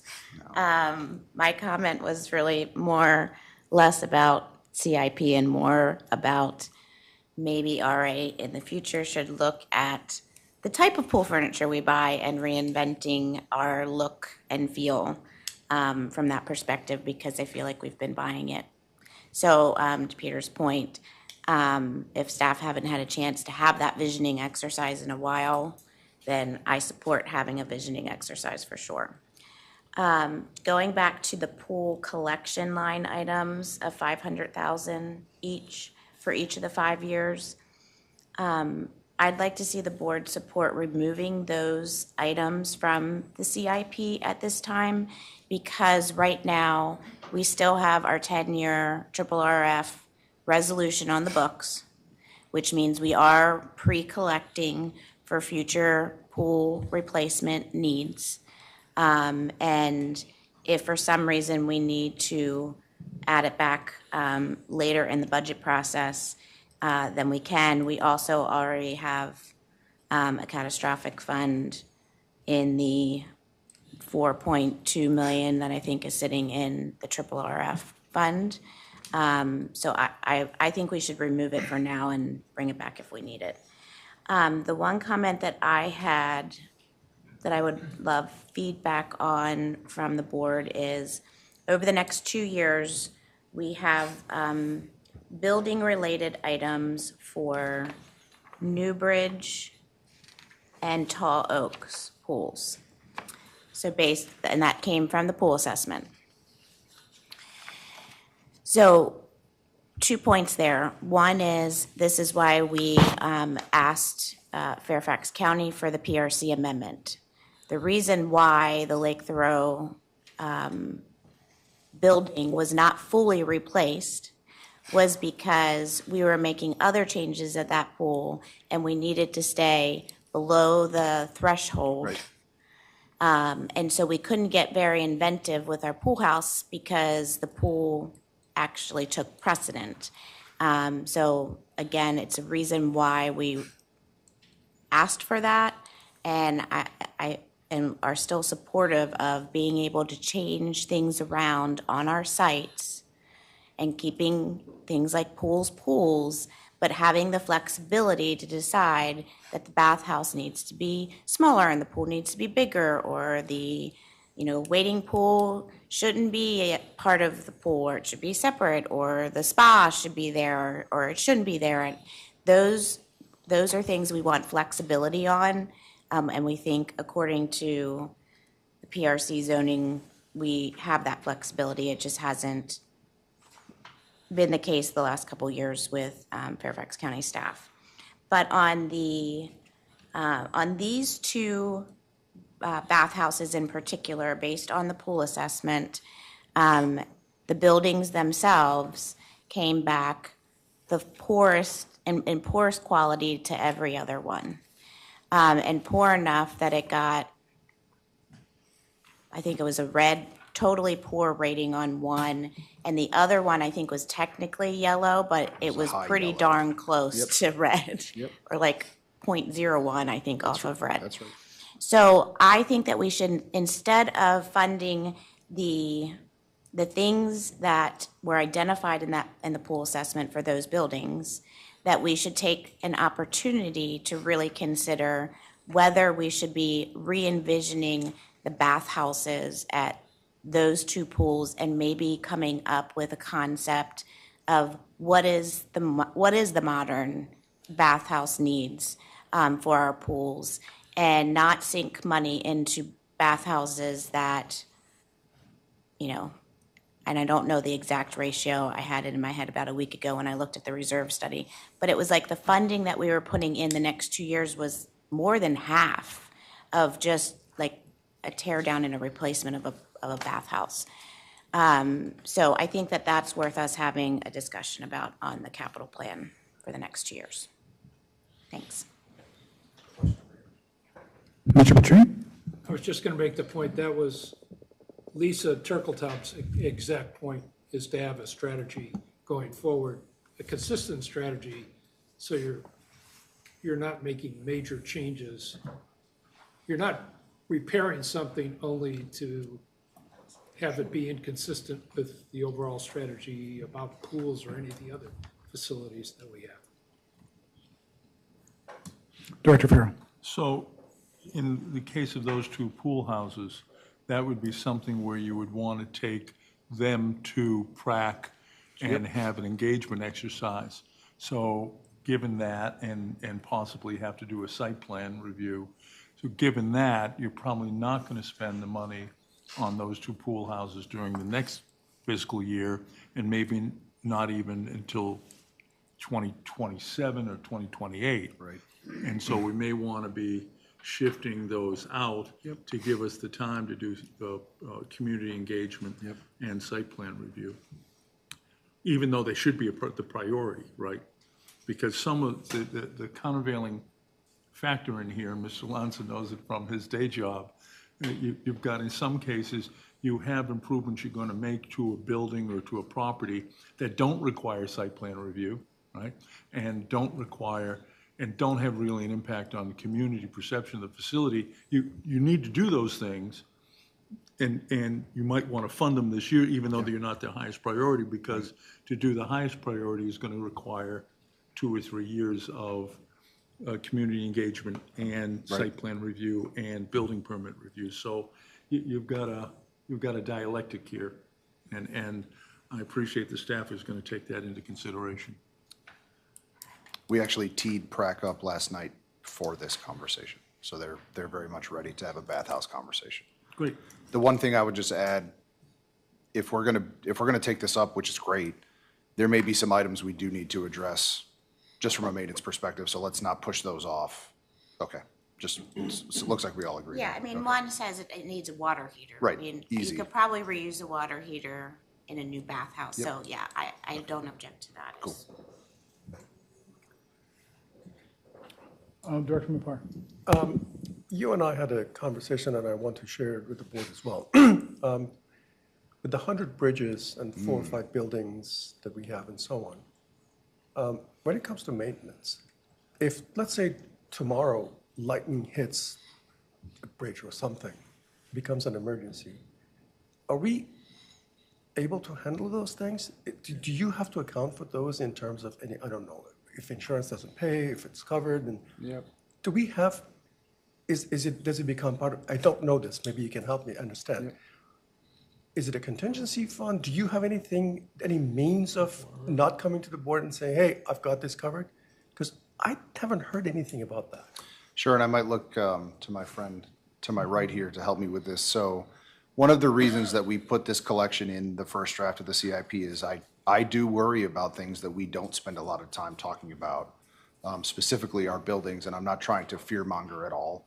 But, you know, I've been here 2 years, and we don't spend a lot of time talking about any of our community buildings. And one of the reasons I'm happy we're going to move forward with the assessment is that we'll get a better idea of what condition they're in and what might happen and things like that. So the answer to your question, do we have a way to fund it? Perhaps, and I'll look at Ed to talk a little bit about our reserve. But if something were to happen and maybe it wasn't an insurance-related situation, we could have a time. I'm thinking That's what not I'm saying. small item. I'm Right. thinking about a catastrophe like the lake house. We get flooded and the foundation just tilts. The building. Excuse me. Flood insurance.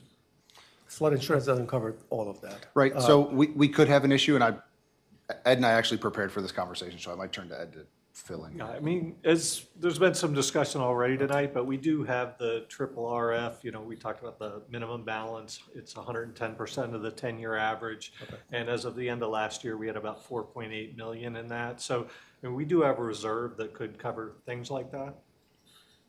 Okay. But it would be. Thank you for the clarification. It's just that I don't think we've talked about these things, about catastrophes, especially buildings and others. And I just wanted to make sure I understood that. Yeah, I Thank you. mean, it'd be an impact to the current year budget because there's really no room for that kind of thing in the current year budget, but we do have reserve accounts Well, we could draw that's, from. it's the words that you just said.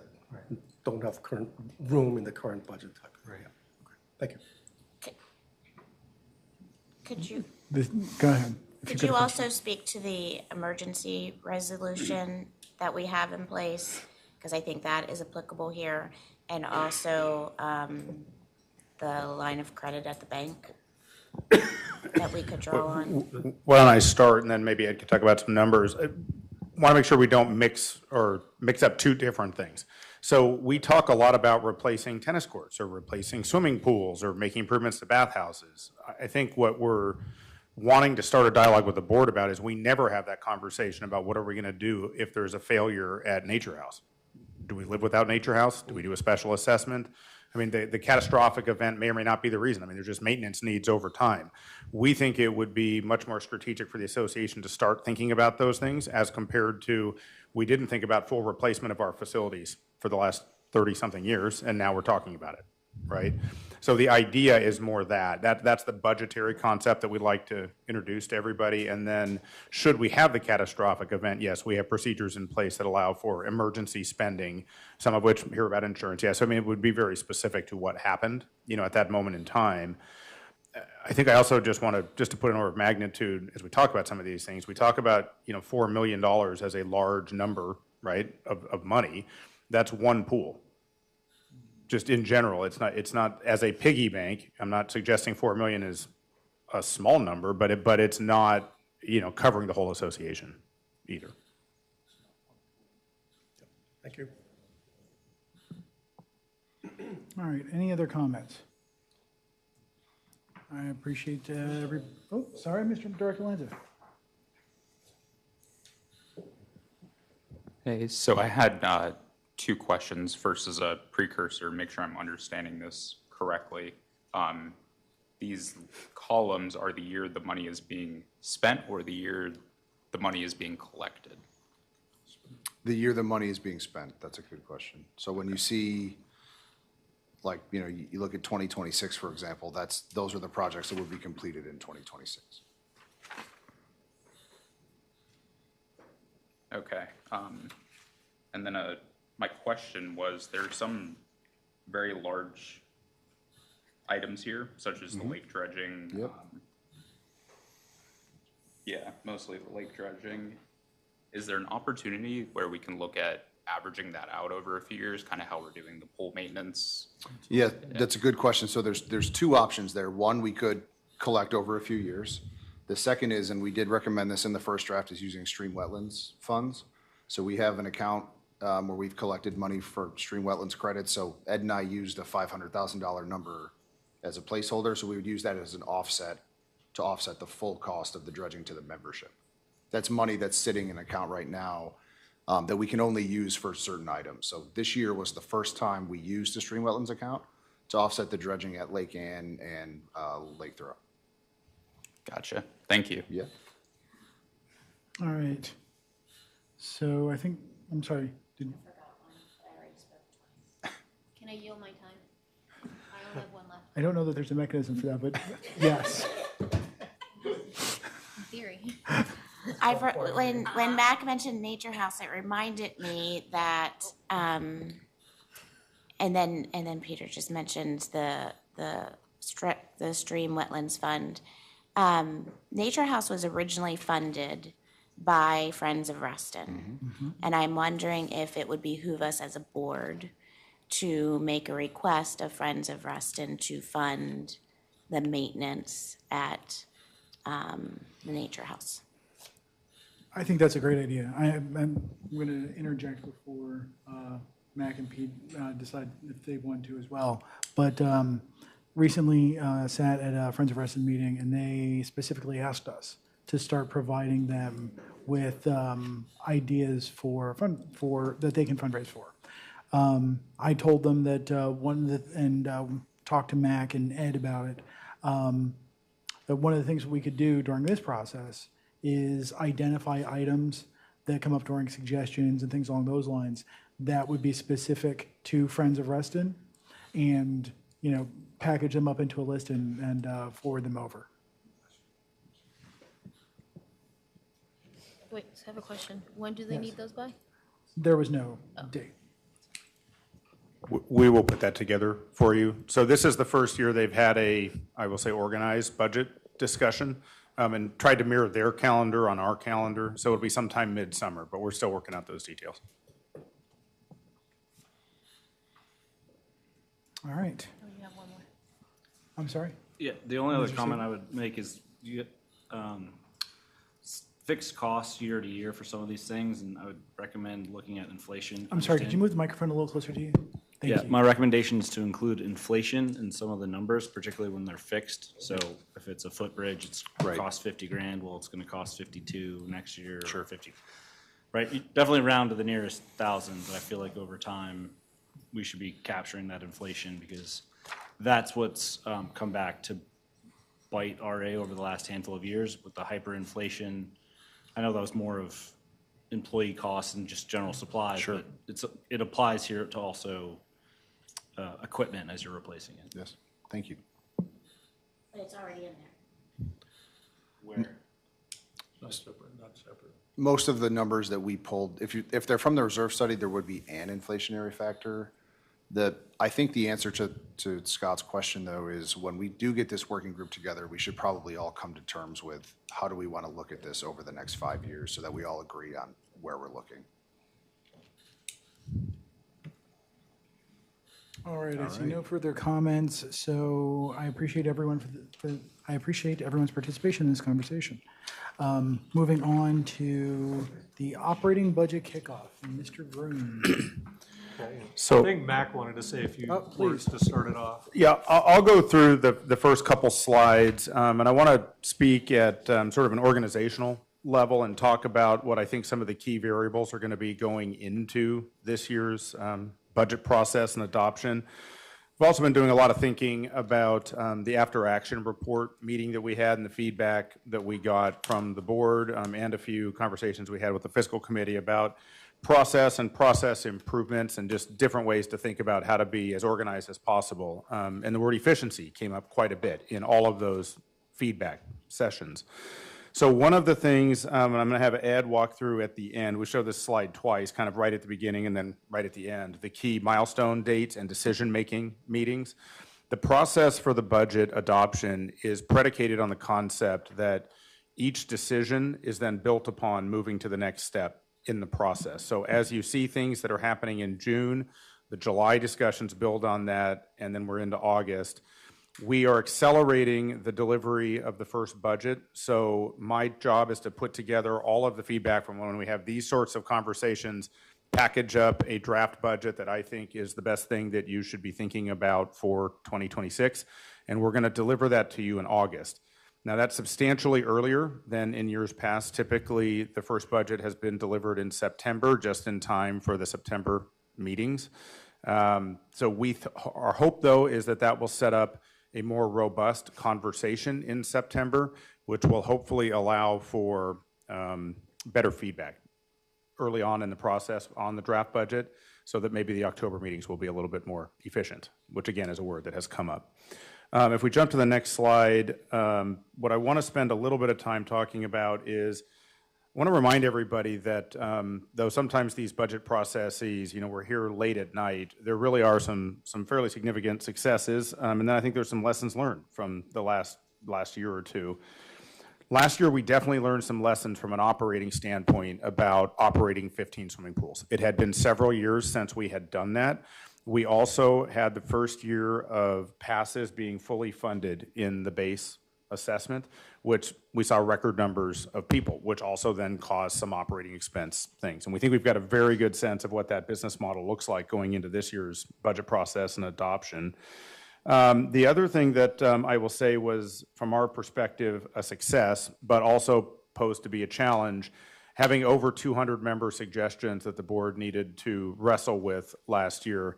I think everyone on the board will admit was a challenging process to try to work through to decide which ones to put into the budget. We're nowhere near that number at this point, but a lot of them look like really good suggestions that you're going to want to talk about. So we're going to talk about that process here a little bit later when Ed comes up. And I think probably one of the biggest things that we took away from last year's budget process as a success is the idea of being far more deliberate and thoughtful about our fee pyramid and how we are relating what is in the base assessment, what is the value add, what do you just get, versus things that are going to be cost recovery versus things that are really nice to have that we're only going to do, if they're profitable. Thinking about some of the challenges, I think as we talk about the capital program, as I mentioned earlier, We anticipate that it is the capital expenses that will likely be the most variable component going into this year's budget cycle, largely because the capital contribution is substantially lower than any of the models that we are currently looking at, which doesn't necessarily mean we have to make all that up in 1 year. It just means that we're not where we think we need to be to put away adequate money for all the capital facilities, and therefore that becomes the biggest variable to the assessment. The other two variables on the assessment that I'll just speak to as challenges, we anticipate an inflationary factor.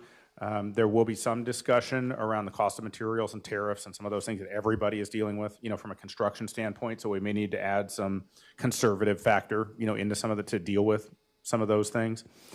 On the operating side, one of the challenges that we are still evaluating now, I know a number of board members are aware of this. I'm not sure if all the fiscal committee members are aware of this. In our salary line item, we budget for a merit increase, and then we subtract out an attrition rate. And the attrition rate is an assumed salary savings because obviously you're never completely fully staffed. We are now fully staffed as an association. Well, we're at 100 out of 101. So the only position currently unfilled is the Chris Shoemaker position. So that means that we are going to run tighter than we have in several years. As everyone knows, people costs are the most expensive expenditure we have when you add it all up. So that's a big number, and I've raised this for the board each year. We use 4.5%, which basically means we're budgeting for nearly completely flat in the salary account, plus 5%, minus 4.5%. So I think that's going to be a fairly significant variable. If it's certainly my hope that we stay fully staffed and we're providing outstanding service to the membership. Having said that, if we are, it does create the budgetary impact. So let's jump to the next slide. One of the things that has come up year over year, this is just a slide on the assessment. I don't know that we need to spend a ton of time. For the new board members, Michael and Matt, you're going to get a draft of what this looks like each step through the process, and then we will highlight in our item summaries where the major moves are, what the board asked for, what the options are, that sort of thing, and then you can see how they adjust individual line items up and down. We have cost centers for each of the department services, and then, of course, the capital contribution on the side, which adds up to then total assessment. Okay. This is a slide I want to spend a little bit of time on. So there's been a lot of discussion around staffing, where we're at. We're at 101 FTEs, as I mentioned, 100 are now filled, whereas earlier on in the year, we had 93. So that means 8% more people staffed. I thought what I really wanted to do is just focus everybody's attention, and you can certainly go back and look at the numbers at your leisure on the table on the right-hand side. We have averaged a 2.8% increase in the assessment year over year, which is not a substantial percentage increase. The two outliers, the one I'll probably really speak to is the 2024, when we went from 763 to 817. Everyone may recall, so that's actually that budget process is when we first started talking about building the passes, into the assessment. That's about $400,000 in foregone revenue. The other thing that was happening there is that's when we had the very lengthy buy down conversation and whether or not we wanted to put actual cash, like reserve cash, to make the assessment lower than it otherwise would have been from an expenditure standpoint. So that's why you see a 7% increase generally. Inflation was running particularly high then. And inflation. Yep. Thank you, Ed. So anyway, spend a little time with that. One of the reasons I mention it is sometimes when we're all out and about in the community, there's a discussion around how much the assessment has jumped, like these substantial increases in assessment. If you were to go back, and we're just looking at the last 10 years, you can see where the staffing is at and then where those percentages are. And they're pretty low percentages, really, even if you just think about the inflationary factor itself. So we know we're getting close. We're at 848 right now. We know there are magic numbers, that some of the membership will be concerned about. Even a 3% increase on the 848 puts you at 875. Any of the capital numbers you guys were just throwing around start to jump you well over 900. So we will continue to bring you some of that, but just to sensitize everybody, that's sort of what the math looks like. If we jump to the next one, I think this is where we have the CEO priorities. I just want to draw everybody's attention to, as I build the budget and present what we think is what the association needs to focus on and do next year, We are using the board's adopted policy documents as the primary input mechanisms for those. And I think that's an important point. So when we look at the strategic plan and it sets out the key objectives of where we want to try to be over a 3-year time horizon, and then mix in operational things like the community survey and what the community told us they thought the most important things were. And just to remind everybody, we had record turnout for that. We had over 1,700 people. Those become really big driving factors when I sit down with Pete and Ed and talk about what we should prioritize and in which order, because we really got some very specific feedback. So look for us in our item summary write-ups to be pointing at those things and explaining to you all and to the community why we are prioritizing in the way we are suggesting. And then the others you'll see, I talked about efficiency. These are things that we've all, talked about as we have gone through different after-action reports, and so forth. And continue to build on, as I mentioned, some of the successes, the fee pyramid, thinking about the capital program and being more deliberate, and strategic. So you will see me reference these things as I bring anything back to you and we build out draft budgets for your consideration. Let's go to the next one, Pete. We give you a memo. We're a little bit earlier this year. So in my years here, we have brought the budget, the program memo to you all in June. The board asked to have that brought here now. We're not really proposing any substantial changes, no new substantial programs. A couple of refinements. We have heard some feedback around non-member senior passes, that there's a component of our community that would like to, that are seniors on fixed incomes. A couple of board members have said that's something that you all might be interested in, so it shows up on a list. And so we want to put that back in front of you. The spring break camp, of course, just due to some low employment stuff, we're trying to be more aggressive in terms of the marketing. We usually don't have trouble filling camps.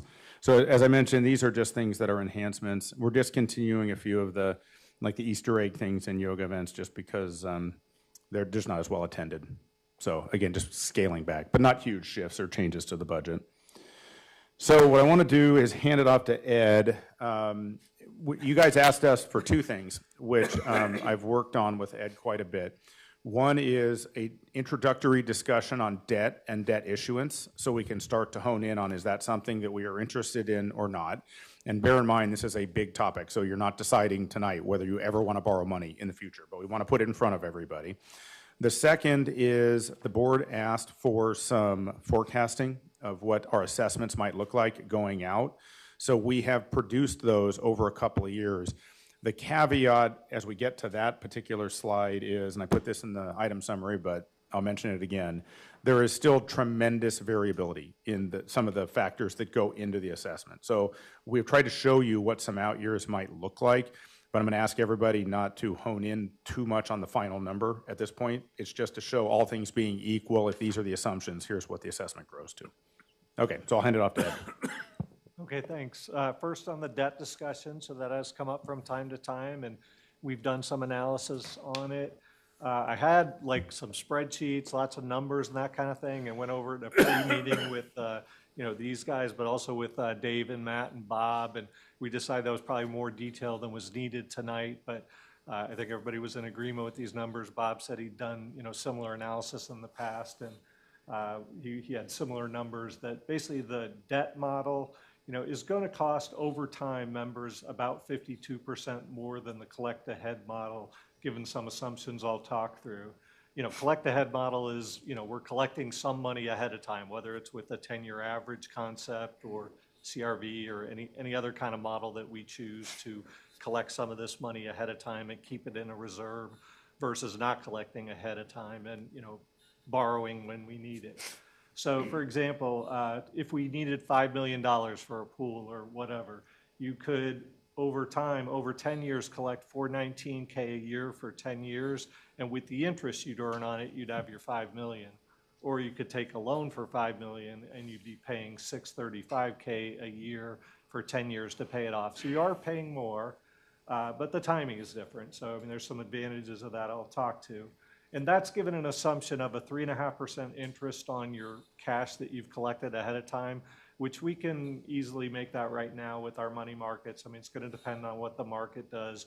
We can make even more than that potentially through Roth investments, through, stocks and things like that. But just using 3.5%, that would be the number. And I talked to a couple banks. I mean, given the current market and our situation, 4.5% interest was about what it seemed was likely, until you do an application, they won't commit to anything, but that seemed ballpark what we get. So those are the numbers. And then the advantage of debt, of course, is in the short term, the debt model is advantageous because you don't need to collect some money ahead of time. So in the short term, it is advantageous. But, over time, the members will eventually be paying, roughly 50% more. It's come up before, the generational equity is a term that's been used, or just, members now who are paying ahead might not be using the pools for the next 30 or 40 years, so why should they need to pay ahead? Which is a valid point, but what I was trying to point out here is, members in the future are going to benefit from expenses we incur now. So if we do a pool now, members in the future for 30 years are going to benefit from that. But, you could also say that the members currently are benefiting from expenses that have occurred in the past, whether it was things paid for by RA through, pool maintenance that we've done in the past, or not just pools, but other things as well, or even the developers who initially built the pools and, turned them over to RA, but they obviously built that cost into the homes that people bought at the time. So, back in the day, those investments were made and the people now are benefiting from that. So, one way to look at it is there's, kind of the current folks are benefiting from prior expenses, but, maybe they should invest in some of the future expenses. And I think someone, might have been Sean, or someone said that, the members now should be paying not only for the use now, but for the replacement in the future. Was Sean? So just a thought there. And then some comparison just for interest. A couple other large homeowners associations, actually a little larger than ours. Everybody's familiar with Columbia, Maryland. But also Highlands Ranch, that was the one that we went to last year out in Colorado. But they both had significant debt. In Columbia's case, they took on $20 million right before COVID and sort of got in trouble when COVID hit because they count on more non-assessment revenue. And so they had to take another $20 million. So they topped out at about $37 million in '21. And they've been paying it down about $5 million a year. So they're down to about $11 million and are bringing it down. And Highlands Ranch, they borrowed money for the 4 large rec centers that they built. They didn't have a developer build them like we did. I mean, they basically had to borrow money and build their rec centers. They did take out loans for that, but they have now fully paid that off and don't intend to, issue any more debt.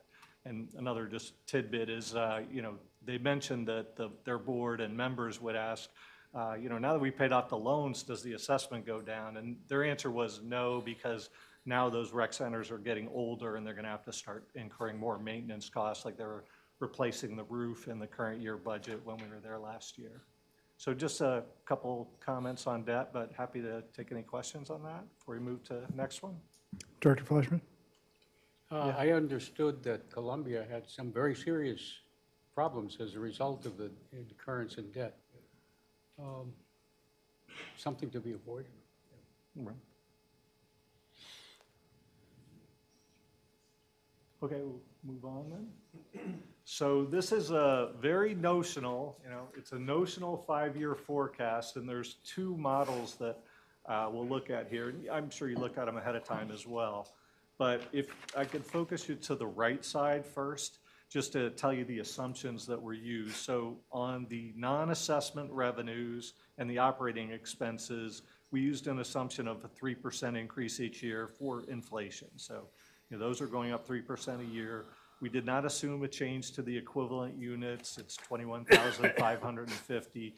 And equivalent units, just a reminder, that's basically there's the number of units overall, but it gets reduced a little bit by those who get tax relief because they only pay half price on the assessment. So it comes down a little. So we're assuming no change on the equivalent units. I know that we're all hoping that we can get some more members into the association, but we didn't assume that. And the triple RF and CARF spend on here was based on the first draft that, Pete and the rest of the team worked. But just to point out, the RRF spend does not actually directly affect the assessment for the current year unless you're just funding to the spend. I mean, really what's affecting the assessment is the RRF contribution, whether it's based on a 10-year average or a CRV model or anything else. But for this particular model, I used the CRV model 2%, which was the 3917K each year. And you can see that that's a pretty big jump in 26. So this kind of shows it if you go to 3917K in the first year in 2026 and keep that going steady. But, we kind of viewed that that was probably, not going to be a palatable assessment in 2026. So realistically, we need to do more of a ramp-up model. So I guess we'll move to the next slide because everything else is the same. But the next slide shows kind of a ramp-up model where, this still is fairly large, 899 in 26 for a 6% increase, but, a little more reasonable maybe, and this kind of ramps up more gradually to the 3917. But that's obviously just one potential model that we might use. We've talked tonight about using something else, but gives you a little bit of an idea of, what it might be. And even if we use 10-year average again, I don't think the numbers are much different than the 2% of CRV. But happy to take any questions on that.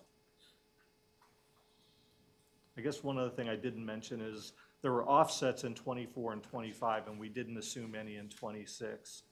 If you recall, in 25, the offsets were a number of kind of underruns and canceled projects for CARF and RRF, plus the 300K stream wetland credit. So those were kind of offsets in 25. In 24, it was 600K from basically operating funds moving to RRF and 130K from some underspend. So we have had offsets in the prior years, but didn't assume that yet going forward. Any questions on that? I think we're good. We're good. Oh.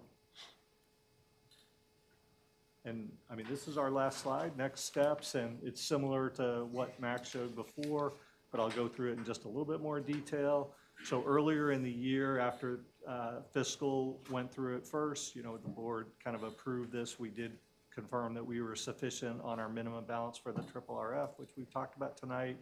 We approved and posted the budget calendar, but the next steps, we're soliciting the budget suggestions now, and they're due 1 June, so very soon. And then we'll have a fun time on 12 June because that's when we'll be determining which ones the board would like to kind of move forward to the fiscal committee for review and for staff to price out. So that's coming up on the 12th.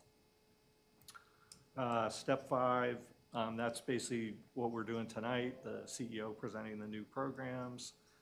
And then on the 24th of July is when we would be making the decision, and by then we'll have the pricing and we'll have fiscal committee's input, and that's when the board would decide which of the budget suggestions they'd like us to include in the first draft of the budget that comes out on the 22nd of August. So I won't go through all the other things, but those are some of the highlights of what's coming up soon. Maybe a clarifying question. Line 3, the solicited member budget suggestions, is that Reston Association members or? Both. It's all of us. That's an excellent question and a shameless plug. I know Ed sent out a reminder, but we have not received any board member suggestions yet. Yeah, as of yesterday, there were 94 total suggestions, and I didn't see any from board members thus far. Maybe part 2, were there any suggestions from last year that we're, functionally unable to address that should carry forward into this year? Well, I think we talked about that in fiscal some. I mean, I think the expectation was if a member suggested one last year and they wanted to suggest it again, that they'd suggest it again, that we don't really bring them forward. I mean, some things kind of got carried forward because we did the Parks Master Plan and Trails Master Plan to address a number of the suggestions that came in last year. And kind of the way we're addressing those kind of over time is to do a Trails Master Plan and Parks Master Plan. But we didn't carry forward ones from last year, exactly. I might just add, you all may recall, there were a number of really, really good suggestions that were more operational in nature and didn't necessarily create a financial or a budgetary impact. we siphoned all of those out and have a sort of operational reaction plan to let the members know how we're making some operational changes, even though they didn't necessarily hit the budget. Director Lanza, excuse me. I just had a question about the 2025 budget on slide 4. Maybe a history lesson for myself. What happened with the Walker Nature Center for such a variance? What happened with the Walker Nature Center variance? Looks like our approved budget was 155,000, but then we actually spent No, 515. sorry, just to orient you on the slide. So when we really do this, we call it the long form, and this is all in one long string, but to make it fit on the slide. So what's on the left are revenues. So the Walker Nature Center revenue was 155K in the budget, and then the Walker Nature Center expenses are 515K. Oh, so this is not an actual of what No, happened. these are not Okay. actuals. These are the budget for current year, so we don't have actuals yet. So these are the budget for 2025. You kind of have the revenues on the left, the operating expenses in the middle, and the capital stuff, and kind of the final, down to the assessment on the right. Okay, thank you. Sure. Okay, just looking around and ask Director Farrell. Last September, we were given a study relatively late in the budget process. And the board, I think, felt it was so late in the budget process that it couldn't be reacted to in anything like the way some folks wish we had. So I didn't see in the May 29 memorandum any reference to further implementation of that compensation study. It's not in the memorandum. Or is it in the budget? What are we doing with that? I think many of us on the board had some questions about the efficacy of that study, but we were only prepared, the board was only prepared to fund some of it. Were you abandoning any further consideration of that? I think if we want to have this conversation, we should do it in an executive session. We don't have an executive session scheduled for today. That would be unnecessary to discuss tonight. Fair enough. No. You're allowed to make a motion then. I'm not going to make a motion, but I have a first draft of a budget. That study caused a lot of consternation with members. I'm given to understand it caused a lot of consternation with staff. I'm given to understand that there was a great fear that staff was going to leave if the board didn't immediately implement that study. I'm getting nods up and down from my fellow members who were here last year. And then I look at a budget development. A budget development memo, and it's like, it never happened. What are we doing? I think that's a fair question to expect to have addressed in an initial budget memo, but okay. Can I ask a clarifying question of staff? Please do. So I assume, running any organization that there's a built-in, merit or cost of living adjustment into the budget. Is that, I'm not aware of this specific study, and we can talk about that later, but is there a staff compensation adjustment already? Well, this notional budget assumed a 3% increase for inflationary factors, and that would be part of that, but that's all it's assumed. And we're kind of early in the process. We don't have a built-up budget yet. We've just made an assumption of a 3% increase for all operating expenses. Mr. President, I'm sorry, I didn't mean to interrupt. Mr. Rowe. I would just like to answer the question more directly, and just to refresh everybody, we don't have a draft budget. We haven't even started thinking about creating a draft budget. So the point of tonight's discussion is talking about some of the variables, going into that. To answer your question more directly, no, we do not have an automatic COLA. If anything, one of the reasons that we have ended up in the place that we have is because we effectively budget for complete flat salaries. So we have a merit increase, but then and it's all merit-based. It is not COLA-based. And then we subtract out assumed savings, which is something that I am continuing to look at, because if we are fully staffed, it will cause some budgetary issues. Mr. President? Can I ask unanimous consent that that compensation study be given to the two newest members of the board? Is there any issue with that? Thank you. Director Perry, do you have objection? No objection. I just encourage both board members to speak to staff if they have questions. Mr. President. I'm sorry. Thank you. We just decided with unanimous consent. Please pass that on to the new members of the board. Thank you. Mr. President? Yes. I don't think the board members should be constricted in who they speak to regarding compensation study. And if that's a condition of the consent, then I'll make a motion. But if a board member, a new board member wants to talk to another board member about the compensation study, they should feel free I'm to. going to pause this because this was an offhand comment by a member of the board. This was not a request for board action. So we don't need to have, I'm not going to get into an argument. We don't need to have back and forth. Please.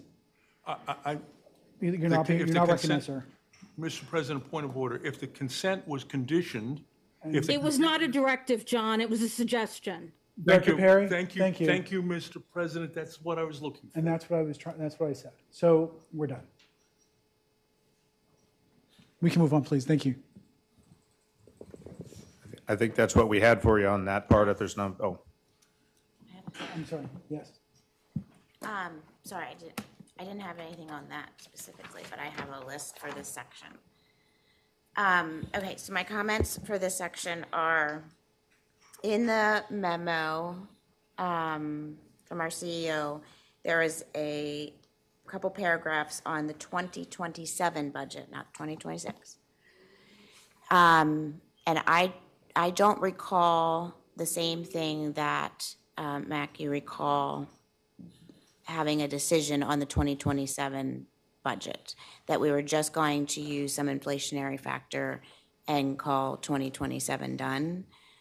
I remember making comments at that meeting that, and I thought the board consensus was that we wouldn't go line by line in the 2027 budget, but we would do more than just a flat inflationary factor and move on. Like, for instance, use the 2027 CIP plan that was built. Certainly factor in an inflationary factor, take any one-year line items out, but it wasn't just an inflationary factor. So I want to make sure that we're going to get a 2027 budget that has some meat to it and not just one number at it. well, let me try to respond to that. We did ask you all fairly clearly, should we be building a biennial budget? And we had that conversation through the lens of each year, everyone is so concerned about the assessment. Does it make sense to try to budget, in a very operational or real way? And the board said no. Now, exactly what that meant, how much inflationary factor to use, I was just describing that outcome. Certainly, when we have real numbers, that's easy to, like the CIP is going to be built because it needs to be, especially on the funding. But if you guys want to have a significant conversation around the 27 operating budget, we just need to get calibrated for that. We did not understand that coming out of your last conversation. And the reason I make that comment is because one of the goals that we established as a board this year was to do a financial forecasting tool for us. And so if we weren't going to use the financial forecasting tool, then there was no reason to ask for that as a goal for this year, if we were just going to kind of breeze over the 2027 budget. And then speaking to the actual financial forecast that was presented, one of the things that we asked for were some key financial indicators, because the intent was really to make it a tool, not to make it a one-time exercise where we kind of looked at a few things on these out years, but to really develop a tool that we so that there would be some analysis, like what is staff's prediction or thoughts about the future forecast that they came up with? What were the key indicators that would make a difference in the board making future financial decisions? Like what things should the board in general be looking at year over year in the budget that would be key decision points that we would be an alarm bell would go off and say, oh, well, that financial indicator is trending the wrong direction, therefore it's something we should pay attention to, or that one is in line with the key indicator and therefore probably not as a big of a factor in next year's budget. So I feel like that piece I'd like to see developed more and come back to the board with some additional information and development. That way we can really use it as a tool going forward.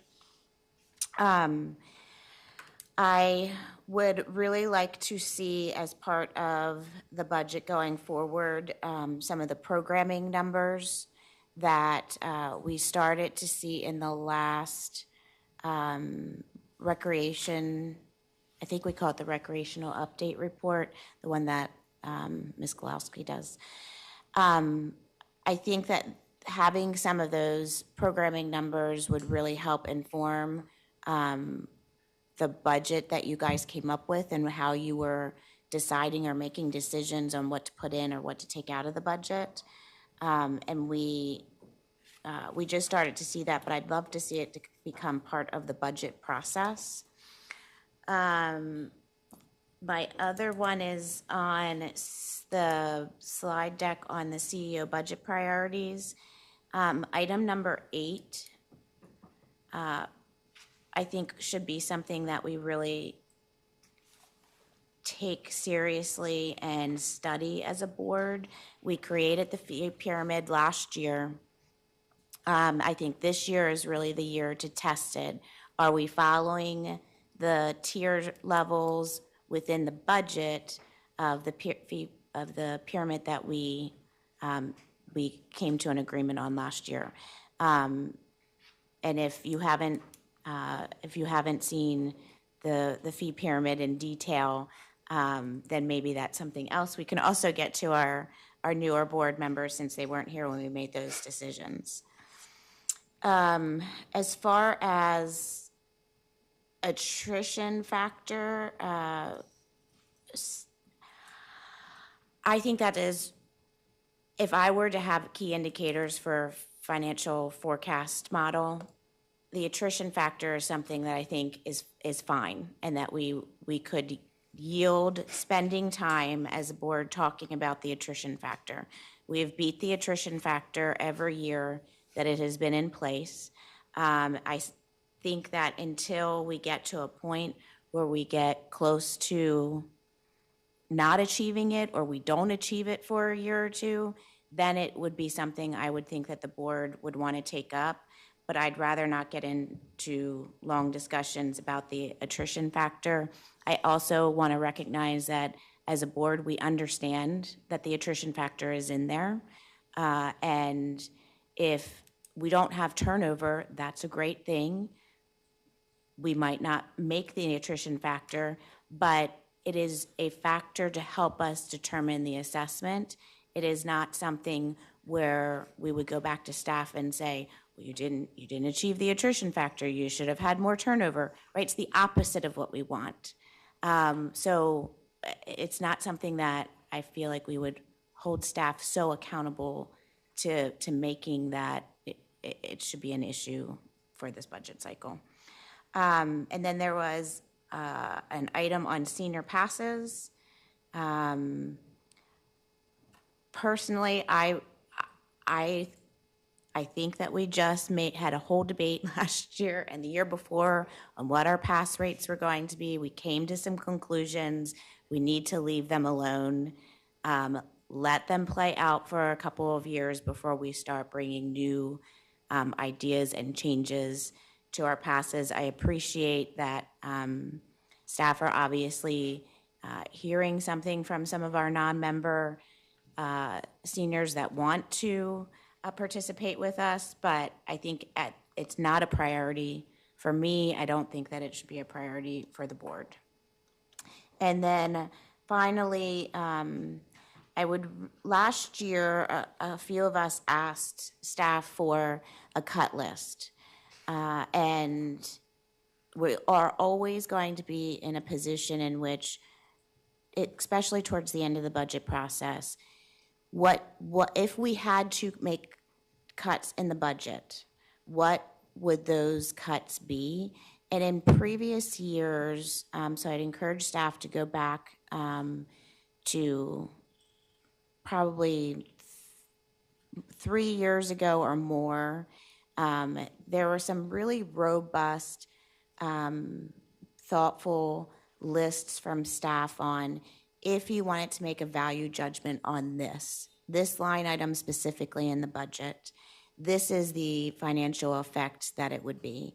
And so the board was able to really go through a list. If it had to pull it out, if it felt like that the assessment was more than we all thought that it should be, we had something that was robust enough that we could sit at a meeting and say, okay, what's the lowest hanging fruit that we can find on a list? Last year when we asked for a cut list, I felt like we got kind of these broad swaths that didn't allow us to really consider them. So I would love to see that as part of the budget process. And then finally, when it comes to kind of COLAs, no, I don't think that the association has a COLA built in, but a COLA is kind of naturally built into a merit increase.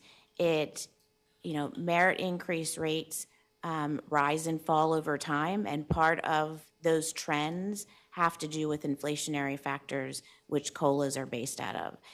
You usually just as an organization have a COLA or you have a merit, and at RA, we have chosen the merit route. So just wanted to make that point. Thank you. Any other questions or comments? Director Santa. Could you price out what it would cost the association for the reduced non-member rate for seniors? When you say cost the association, Well, less revenue. Yeah. Yeah, we Can are you working on just working up some numbers. out of Yeah, we can do curiosity. it. Yeah, And can you present a budget with and without it, just so that I can see it? I'm sure I'd confirm For revenue. Yep. All right. Can I get a clarification on Director Jeshtak's list of actions, if I can call them actions?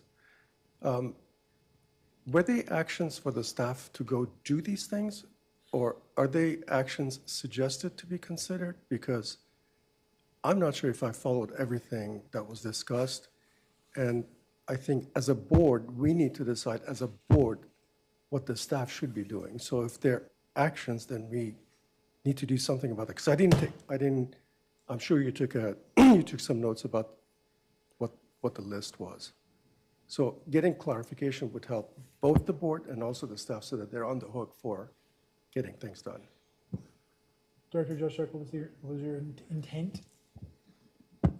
I think everyone on this board knows, because I've actually reminded everybody on the board that we always speak as a board.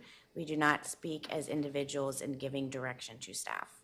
So no, it was not direction. This is a board work session, and that is the work that I came up with as a board member, so those are my opinions.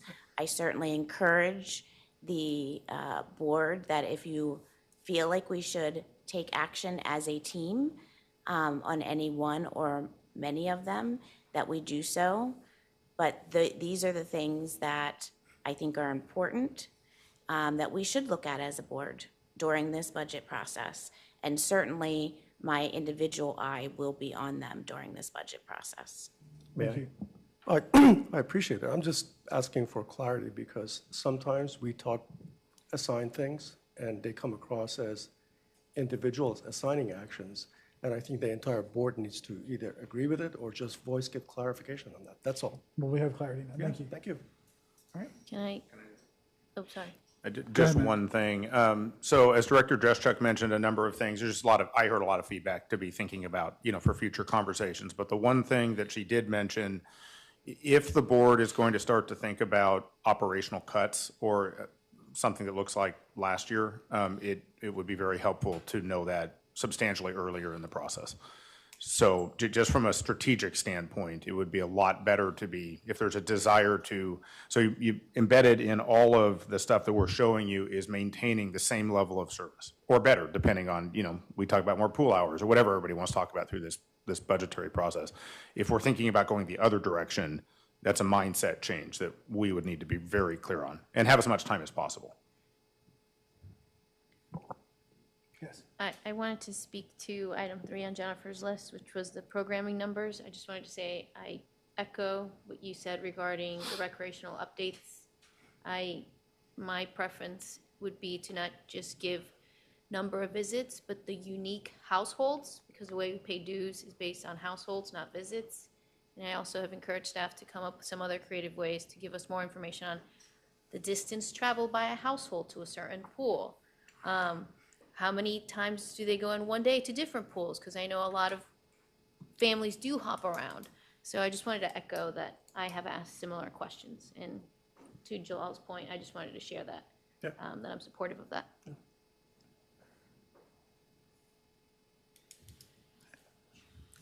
Yes, Dave. I just wanted to make a comment on the biennial budget point that Director Justuck had made.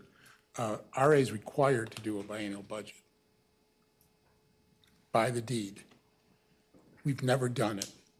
Now, maybe they did it years ago, but we add a percentage and we call it the second year. We ought to do better. We can do better. And it's not so far off in the future. We tend to have only 15 pools.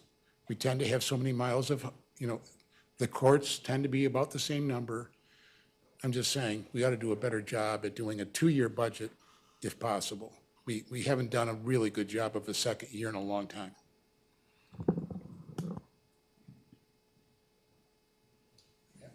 And we don't want to change the deed. Do you want to try it for a third time? Please. Okay. All right. So moving on to item I, asset capitalization. Okay.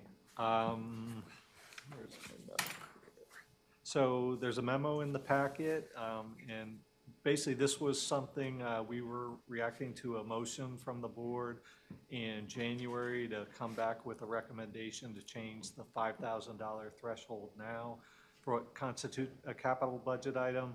And the objective was to reduce the number of items that are in the capital budget, and try and John has made the point, so that the board doesn't need to decide, items 5 to 10K or 25K or whatever the number is, they don't need to decide all those individual items to be approved in the capital budget.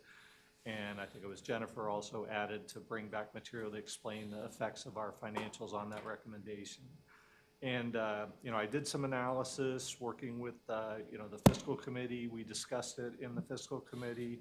As the memo indicates, look back at the capital improvement plan, also the deed and some of our resolutions, spoke with our accounting auditor, and also, Mr. Kerr did a lot of the work on this, but between him and myself, maybe some others as well, we pulled information that other homeowners associations in Fairfax County were doing for comparison. And, after all that analysis and discussion with the Fiscal Committee, the recommendation of the Fiscal Committee and the staff is to keep it as is at $5,000. I mean, all of the other homeowners associations in Fairfax County are 5,000 or less. Our auditors seem to prefer, 5,000 remain as is. They said typically not-for-profit organizations are between 1 and 5,000. They said some large organizations are 5 to 10,000. So, I mean, that was some of the background, and we staff, as well as the Fiscal Committee, recommended keeping it as is, but open to take questions and discuss further. And John talked to me earlier today, and I know he's interested in, maybe pursuing this still some more. Director Fair. Okay. after I read this memorandum, it was like, from staff, it was like, wait a second, it's not even close to what I was trying to accomplish. So here's our capital budget, right? 4 pages. There are 97 items on this that we have to approve that are less than $25,000 and more than $5,000. 97 over the next 5 years. If that item is not approved on this capital improvement plan, staff can't spend it. Now, I've sat here and listened to some of my fellow board members raise noise about, are we a managing board, an operating board, or governing board? Approving 97 items that spend less than $25,000 is the epitome of a managing board. And I'm not going to get down this, I don't want to get down this list and make a decision on 97 items that are less than $25,000. It's mind-boggling to me that today we have to make a decision, and we do it cumulatively, I get that, but do we make a decision to spend $5,000? That's craziness. That's dragging us down into a level of micromanagement that just is insane for what I understand to be a governing board. I'm not trying to change what we capitalize. I'm not trying to change how we you depreciate or amortize an asset. I'm trying to do that. But what I am trying to get to is a point where the capital budget decisions we make are truly capital items. I mean, we've got in here, let's see, there are a couple of examples. One of the items on here was, do we get the Walker Nature Center a new copier? I think that's in 2030. Is that right? Yeah. And it's like, really? I mean, that's craziness. What are we doing making that decision? That's a decision for the staff to make, and I'm fully confident that the staff will do it. The problem is with the current $5,000 limit, we have to make that decision. And to me, it's like we don't need to get down into that level of the weeds. So I'm really focused on avoiding, and like $5,000 is 0.0002 of our budget. I mean, it's craziness that this board has to physically approve that numbers at that level. Now, other homeowners associations, president of my cluster, $5,000 in my cluster is a big number because we have a budget, I think, of $100,000, but $5,000, big number. $5,000 or even $25,000 in a $23 million budget, it's craziness. And I remember last year going through this, understanding that constraint on us, going through this and saying, hey, we need a super umbrella at North Hills Pool. And I know that some of my fellow board members looked at me and said, what the hell's wrong with you? And the answer was, if we don't have it in here, they can't buy it. Well, that's craziness. We got to stop getting down to that level of detail. I don't know what the exact solution is. I know that one idea is to take all of them and put them in as one line item. And that's the furniture, fixtures, and equipment at pools is a way of getting there. But I don't think it's for this board to be making a decision as to whether or not we have a copier for the recreation department at $12,000 and whether or not this board needs to approve that in order for the staff to buy it. I think we need to raise the level at which we're looking at here and not get this deeply into the weeds. Now, do you capitalize it? I mean, when we first, in my law firm, first started buying computers, we capitalized those and we spread those costs in our financial budget over 5 years.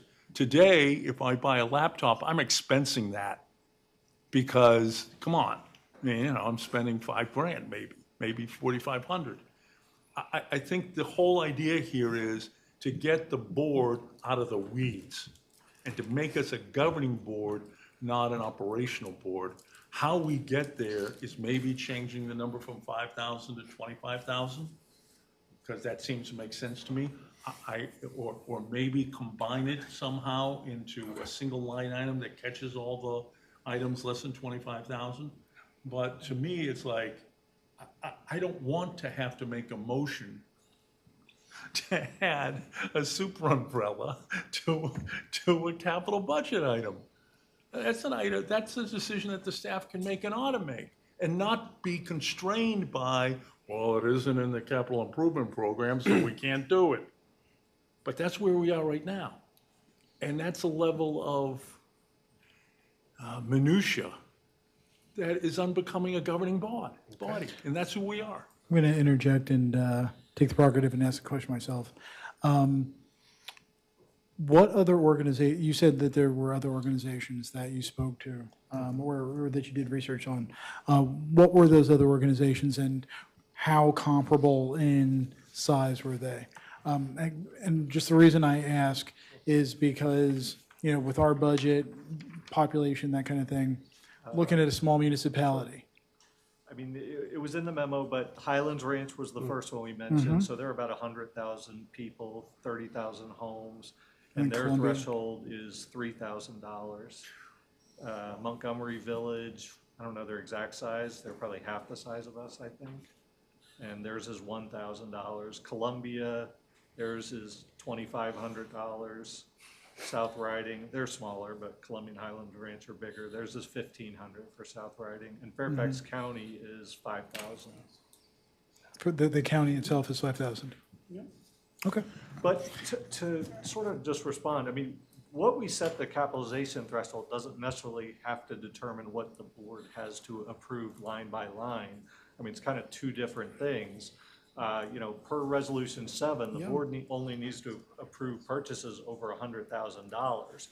But we need to have the funding one way or the other in the budget. And if they are to be capitalized, which currently is the threshold is $5,000, they need to be in the capital budget. But do they have to be line by line? No. And I know Pete, this was like an early first draft of his budget, and he's planning to consolidate some of these, like multiple things in a pool building will be consolidated. So it's not going to be nearly as many. You know, I don't know what the number will be. But another option, as John sort of alluded to, is you could have pool furniture. You know, you could just have a line for pool furniture for $50,000. Or, you know, if you wanted to, you could have items between $5,000 and $25,000 and have a certain amount to it. So it would be up to the board, but, you know, you could have line items to have placeholders in the capital budget to cover these smaller items and not have to approve them one by one. So you could do like roll-ups, and then for our edification, you could have that information available for us to see what's contained in that roll-up. Right. Got it. Thank you. Mr. President, but the other point is that some of these expenses, I mean, you know, $5,000 for a building finish, or you can go through these and see them, as I said, 97 of them. Some of them, even though you could capitalize them, there's no harm to the association to fund them out of operating. And we gain little advantage as an association in capitalizing an asset.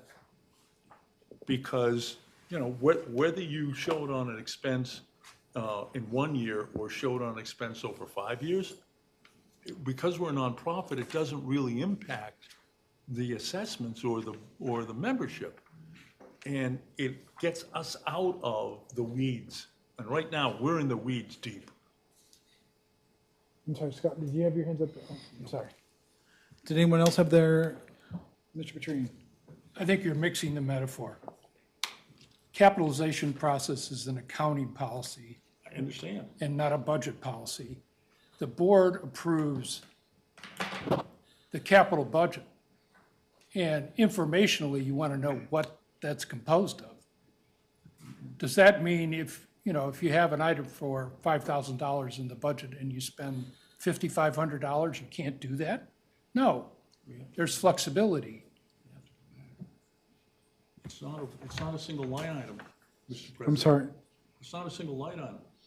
That's the composition of of what you're This approving. is We're not going to go back and forth. You're going to let Mr. Petrine finish, please. Mr. President, Please, you're not recognized yet, please. But there has to be some flexibility because these are estimates. This is what you expect to spend on pool furniture or whatever. And if you spend more than that, you can ask for a budget amendment, right? Mr. President, I think I heard a question. If the item isn't listed at all, can't do it. So we adopt this budget as part of the budget. We adopt this capital improvement plan as part of the budget in setting the assessment. So I understand the issue. This doesn't decide how the matter is capitalized, although we could say, hey, that's operational. We'll fund it out of operations. But if there's an item here, there's an item on here that's not listed at all, they can't go out and buy it just on their own. We authorize it by adopting this budget. Now, if they have a cost overrun or something like that, Mr. Petrine is absolutely right. But if the item isn't listed at all, we have a serious problem if they went out and spent money on that item. No, I agree with you. And just a non-budgeted item, all the staff would have to do is come back to the board and say, we have an unanticipated expense. We've had this last year, a couple of pumps have blown out. They're expensive. They're 10, 15 grand once you install it. But that's what staff would do, is come back and say, this is the money we need. But that's very different than, establishing that you shouldn't capitalize. In other words, list that on your balance sheet as an asset of the organization because it has a useful life over 1 year and is used in the business of the organization. That's the definition of a capital asset. $5,000 is just an arbitrary decision. I'm sorry, Director Farrell, I'm not going to recognize you. It's again. all right. It's been over. This is like your fourth time at that. I'm going to see if anyone else has any comments that they'd like to make. Director Mullenix?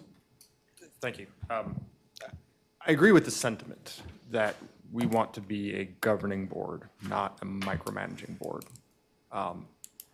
And I think some debate on this is healthy.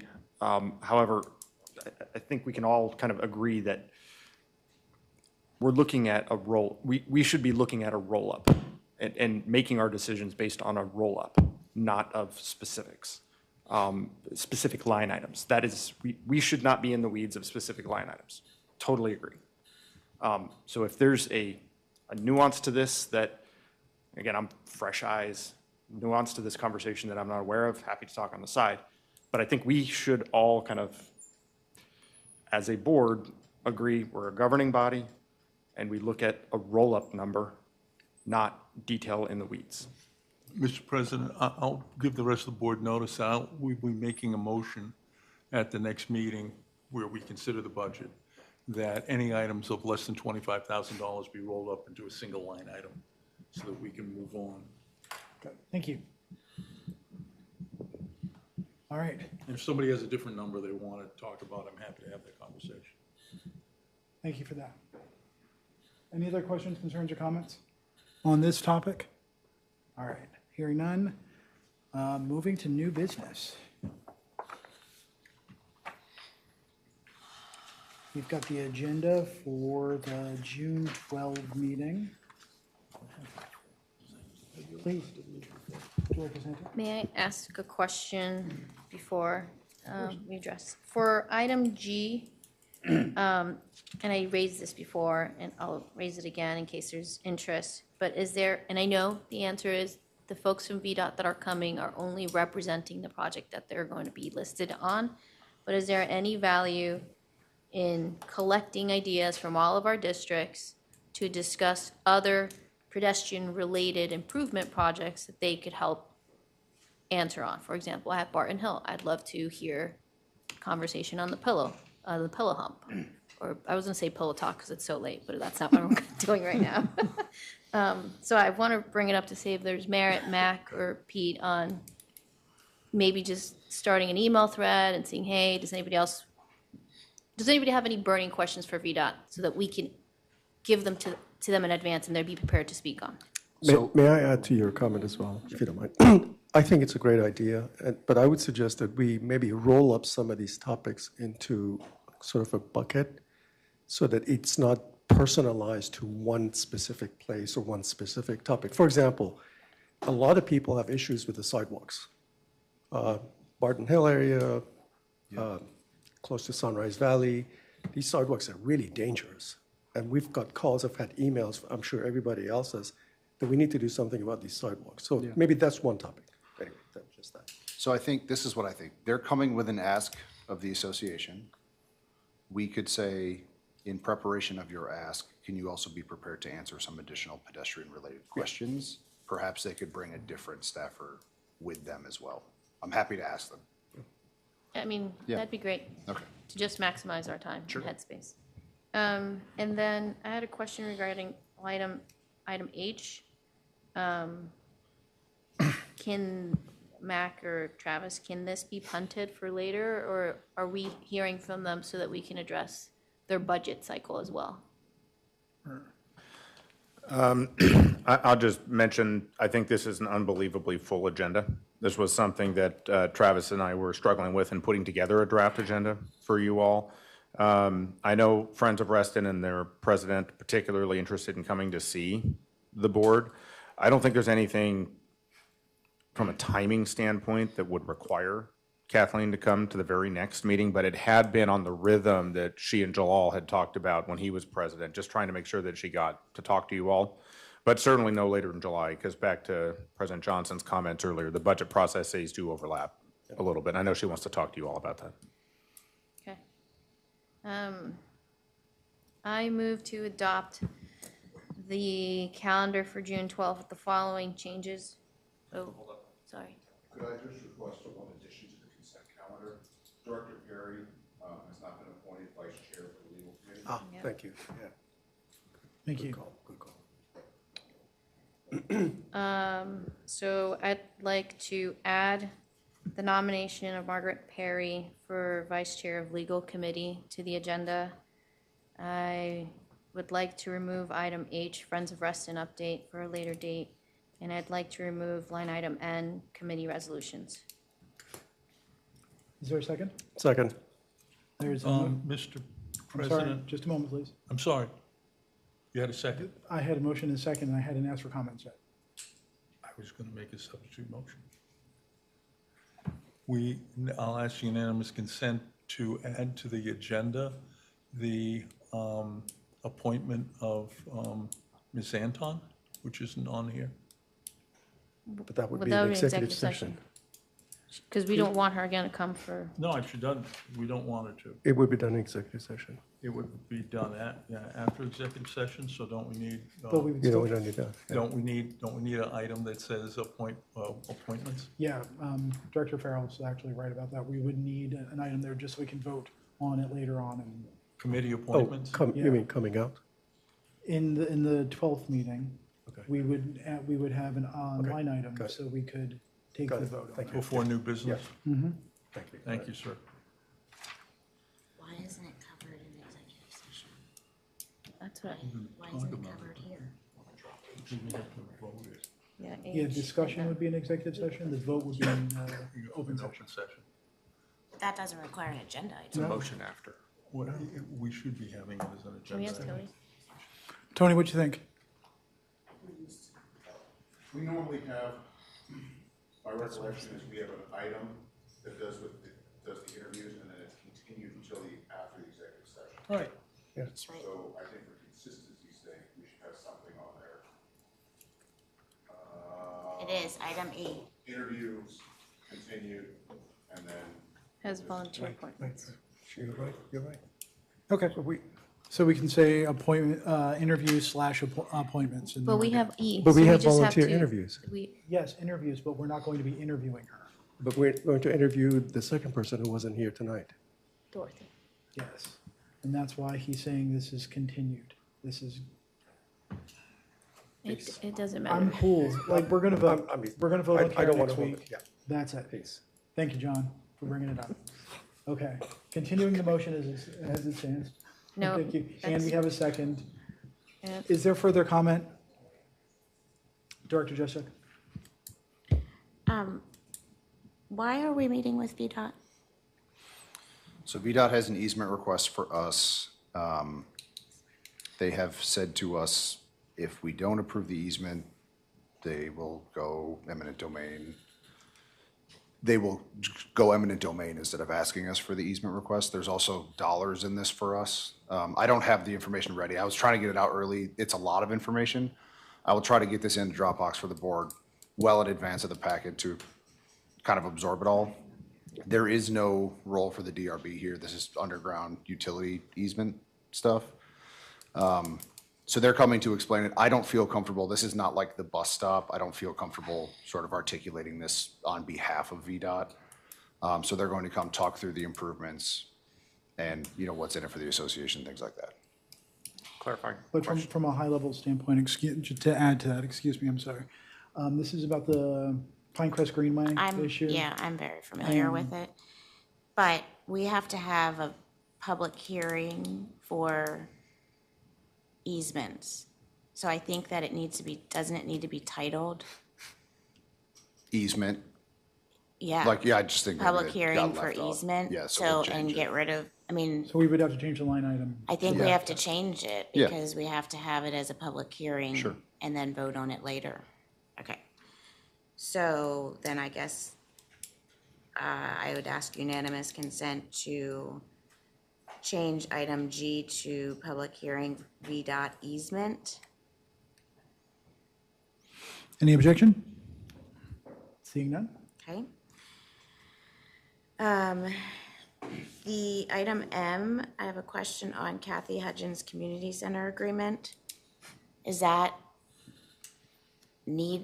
require action by us, the June meeting? I can come back on the 26th. I just got a clarification. I needed to finish the negotiation with them. Microphone, please.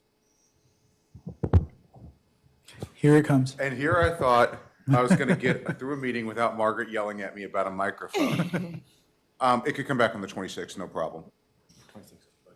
Was that your intent? Just clarification, the 26th is a budget-only meeting. I'll recall your calendar. So we'll get it on your next regular business meeting. We're good with pushing it to July? Sure. Okay. Then I would ask unanimous consent to move item M off of the June 12th agenda. Any issues with that? Seeing none, it passes. On item O, it says revision and additions to design guideline follow-up. Can someone help me understand what our goal is for that? What are we doing? We can bring Cam up. This is something that got deferred to come back to you all. And we set a date. So as you know, you're sometimes prone to do, we said no later than. So we're ready to come talk to you, but again, we have a very full agenda. So Cam can speak to a few more of the details. So I'm just trying to clarify, are these the DRB resolutions that we took up already but have not yet taken action on?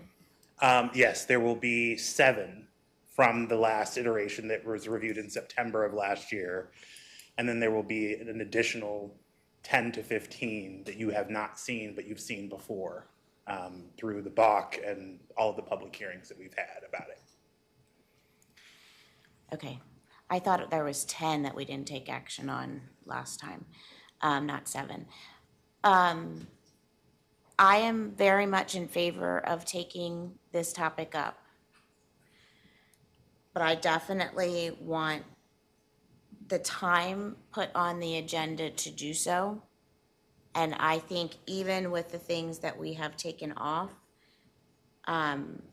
we need to have an expectation that this meeting is going to run well past our normal time. Because those need to be done, but they're not a 5-minute, they're not even a half hour to me thing, especially if you have as many as you have. Well, we do plan to, again, record for the Right. board and for the members to understand what we're proposing, and staff is available up into Yeah. the meeting to answer questions that the board has. So Mhm. hopefully that helps. Yep, and I've done individual meetings with you, but I also know that I think we passed 5 Yes. last time. Correct. And that was, well, I thought it was well over an hour that we spent on it. Yes. And then we also have the member budget suggestions, which we spent hours on, in fact, multiple meetings on last time. And so I just want to make that point in my comments, that if you are looking for a on-time departure on this meeting, then we should probably be looking at what items you really want on the agenda. I will stay here till 2 a.m. if you need me. I feel comfortable that, Ed, we have good lessons learned from last year's budget, that you will have, from the 92 suggestions, somehow whittle it down to John's point, where it's high level, and you'll just knock off the ones that are more operational and weed it out. Travis, you've done a phenomenal job of managing time. So, and there's some of these that should take 20 minutes each, and I think we are prepared to have Cam here and do DRB. And we will all watch your video multiple times between Yes. now and then and become masters of the topic. Thank you. Like how we've done with Peter. I watch Peters with popcorn, so I don't know what everybody else is doing. My last reminder is Director Santa sent us an email after the previous meeting, and we had 2 carryover motions, which was the education of apartment owners and Reston National, that we wanted to take up at last meeting and didn't do. So if anyone wants a reminder, if you want those on this agenda, you should add them. No, I know you and I have communicated about this, and I know I've communicated about this with other directors, Farrell and Santa, that we pulled that because we were also pulling the committee resolution topic, and we didn't want to assign topics to land use until we had a better idea of what the final form of that committee was going to look like. So I think we're probably squared away on that. Okay. All right. Anything else? Director Lanza. He's got a comment. Discussion. We're in discussion right now. On the agenda. Right, so regarding item G, for the easement that they're looking for, have we had our engineers and team review them? Or is this a first? We reviewed it as staff, that the parcels are not, no one will be overwhelmed by the parcels. It's really not, in my opinion, it's not a huge deal. Okay. I don't prefer to parse VDOT's words. That's just my preference. Gotcha. And do we know who from VDOT's coming? Seth, I can't remember his last name. There is also a somewhat substantial financial gain for the association. So I'm going to try to get this information out to everyone so everyone can review it in advance, well in advance of the meeting. Thank you. Thank you. Mr. President, just to correct something, whether we deed it to them or they take it by eminent domain, we still get a check. Right, I just, from a friendliness perspective, I thought this was the better route. All right, we've got a motion. If it's been seconded, comments are done. All in favor? Aye. Unanimous of all in attendance. And Do we get any more business before the body? I don't see that we've got. Director Juszczyk does. Director Juszczyk. I'd like to call a special meeting on Monday, June 2nd, for the purposes of entering an executive session with consult with counsel, I think is the proper topic. I'd like to have it virtually at 6:30 p.m. And I would ask for a second board member to support it. Second. Motion has been made and seconded. Any comments? It's not a motion, Mr. President. I'm sorry. It's not a We don't motion. have to They're vote on just- it. I just they're needed a just- second board member. Two members can call a meeting, two members have called a meeting for Monday night. All right, well, enjoy yourself. It's my 50th birthday. I went up. So, okay. All right, there is a special meeting scheduled for Monday, June 2nd, to discuss DRB guidelines and, No? No. excuse me, No. to consult with council, excuse me. Step back. To consult with council in executive session. My apologies. Can Mr. Adams be available for that? Mr. Cummins? Yes, we'll all be available. So I'm just trying to remember vacation schedules and stuff, but yes. Thank you. All right. It's a virtual meeting. It is, the meeting is virtual. You said I'll be here. All right, May it be prudent to do a quick quorum check? I will not be available. I'm traveling and I won't be available. So just, if anybody else. yeah, I don't know that it matters for the case of for the purposes of this. You just don't show up, it just doesn't happen, or it doesn't happen. So, okay, well, I appreciate it. Thank you to the members of the Fiscal Committee for coming out. Let's do it again sometime. Thank you, have a good evening.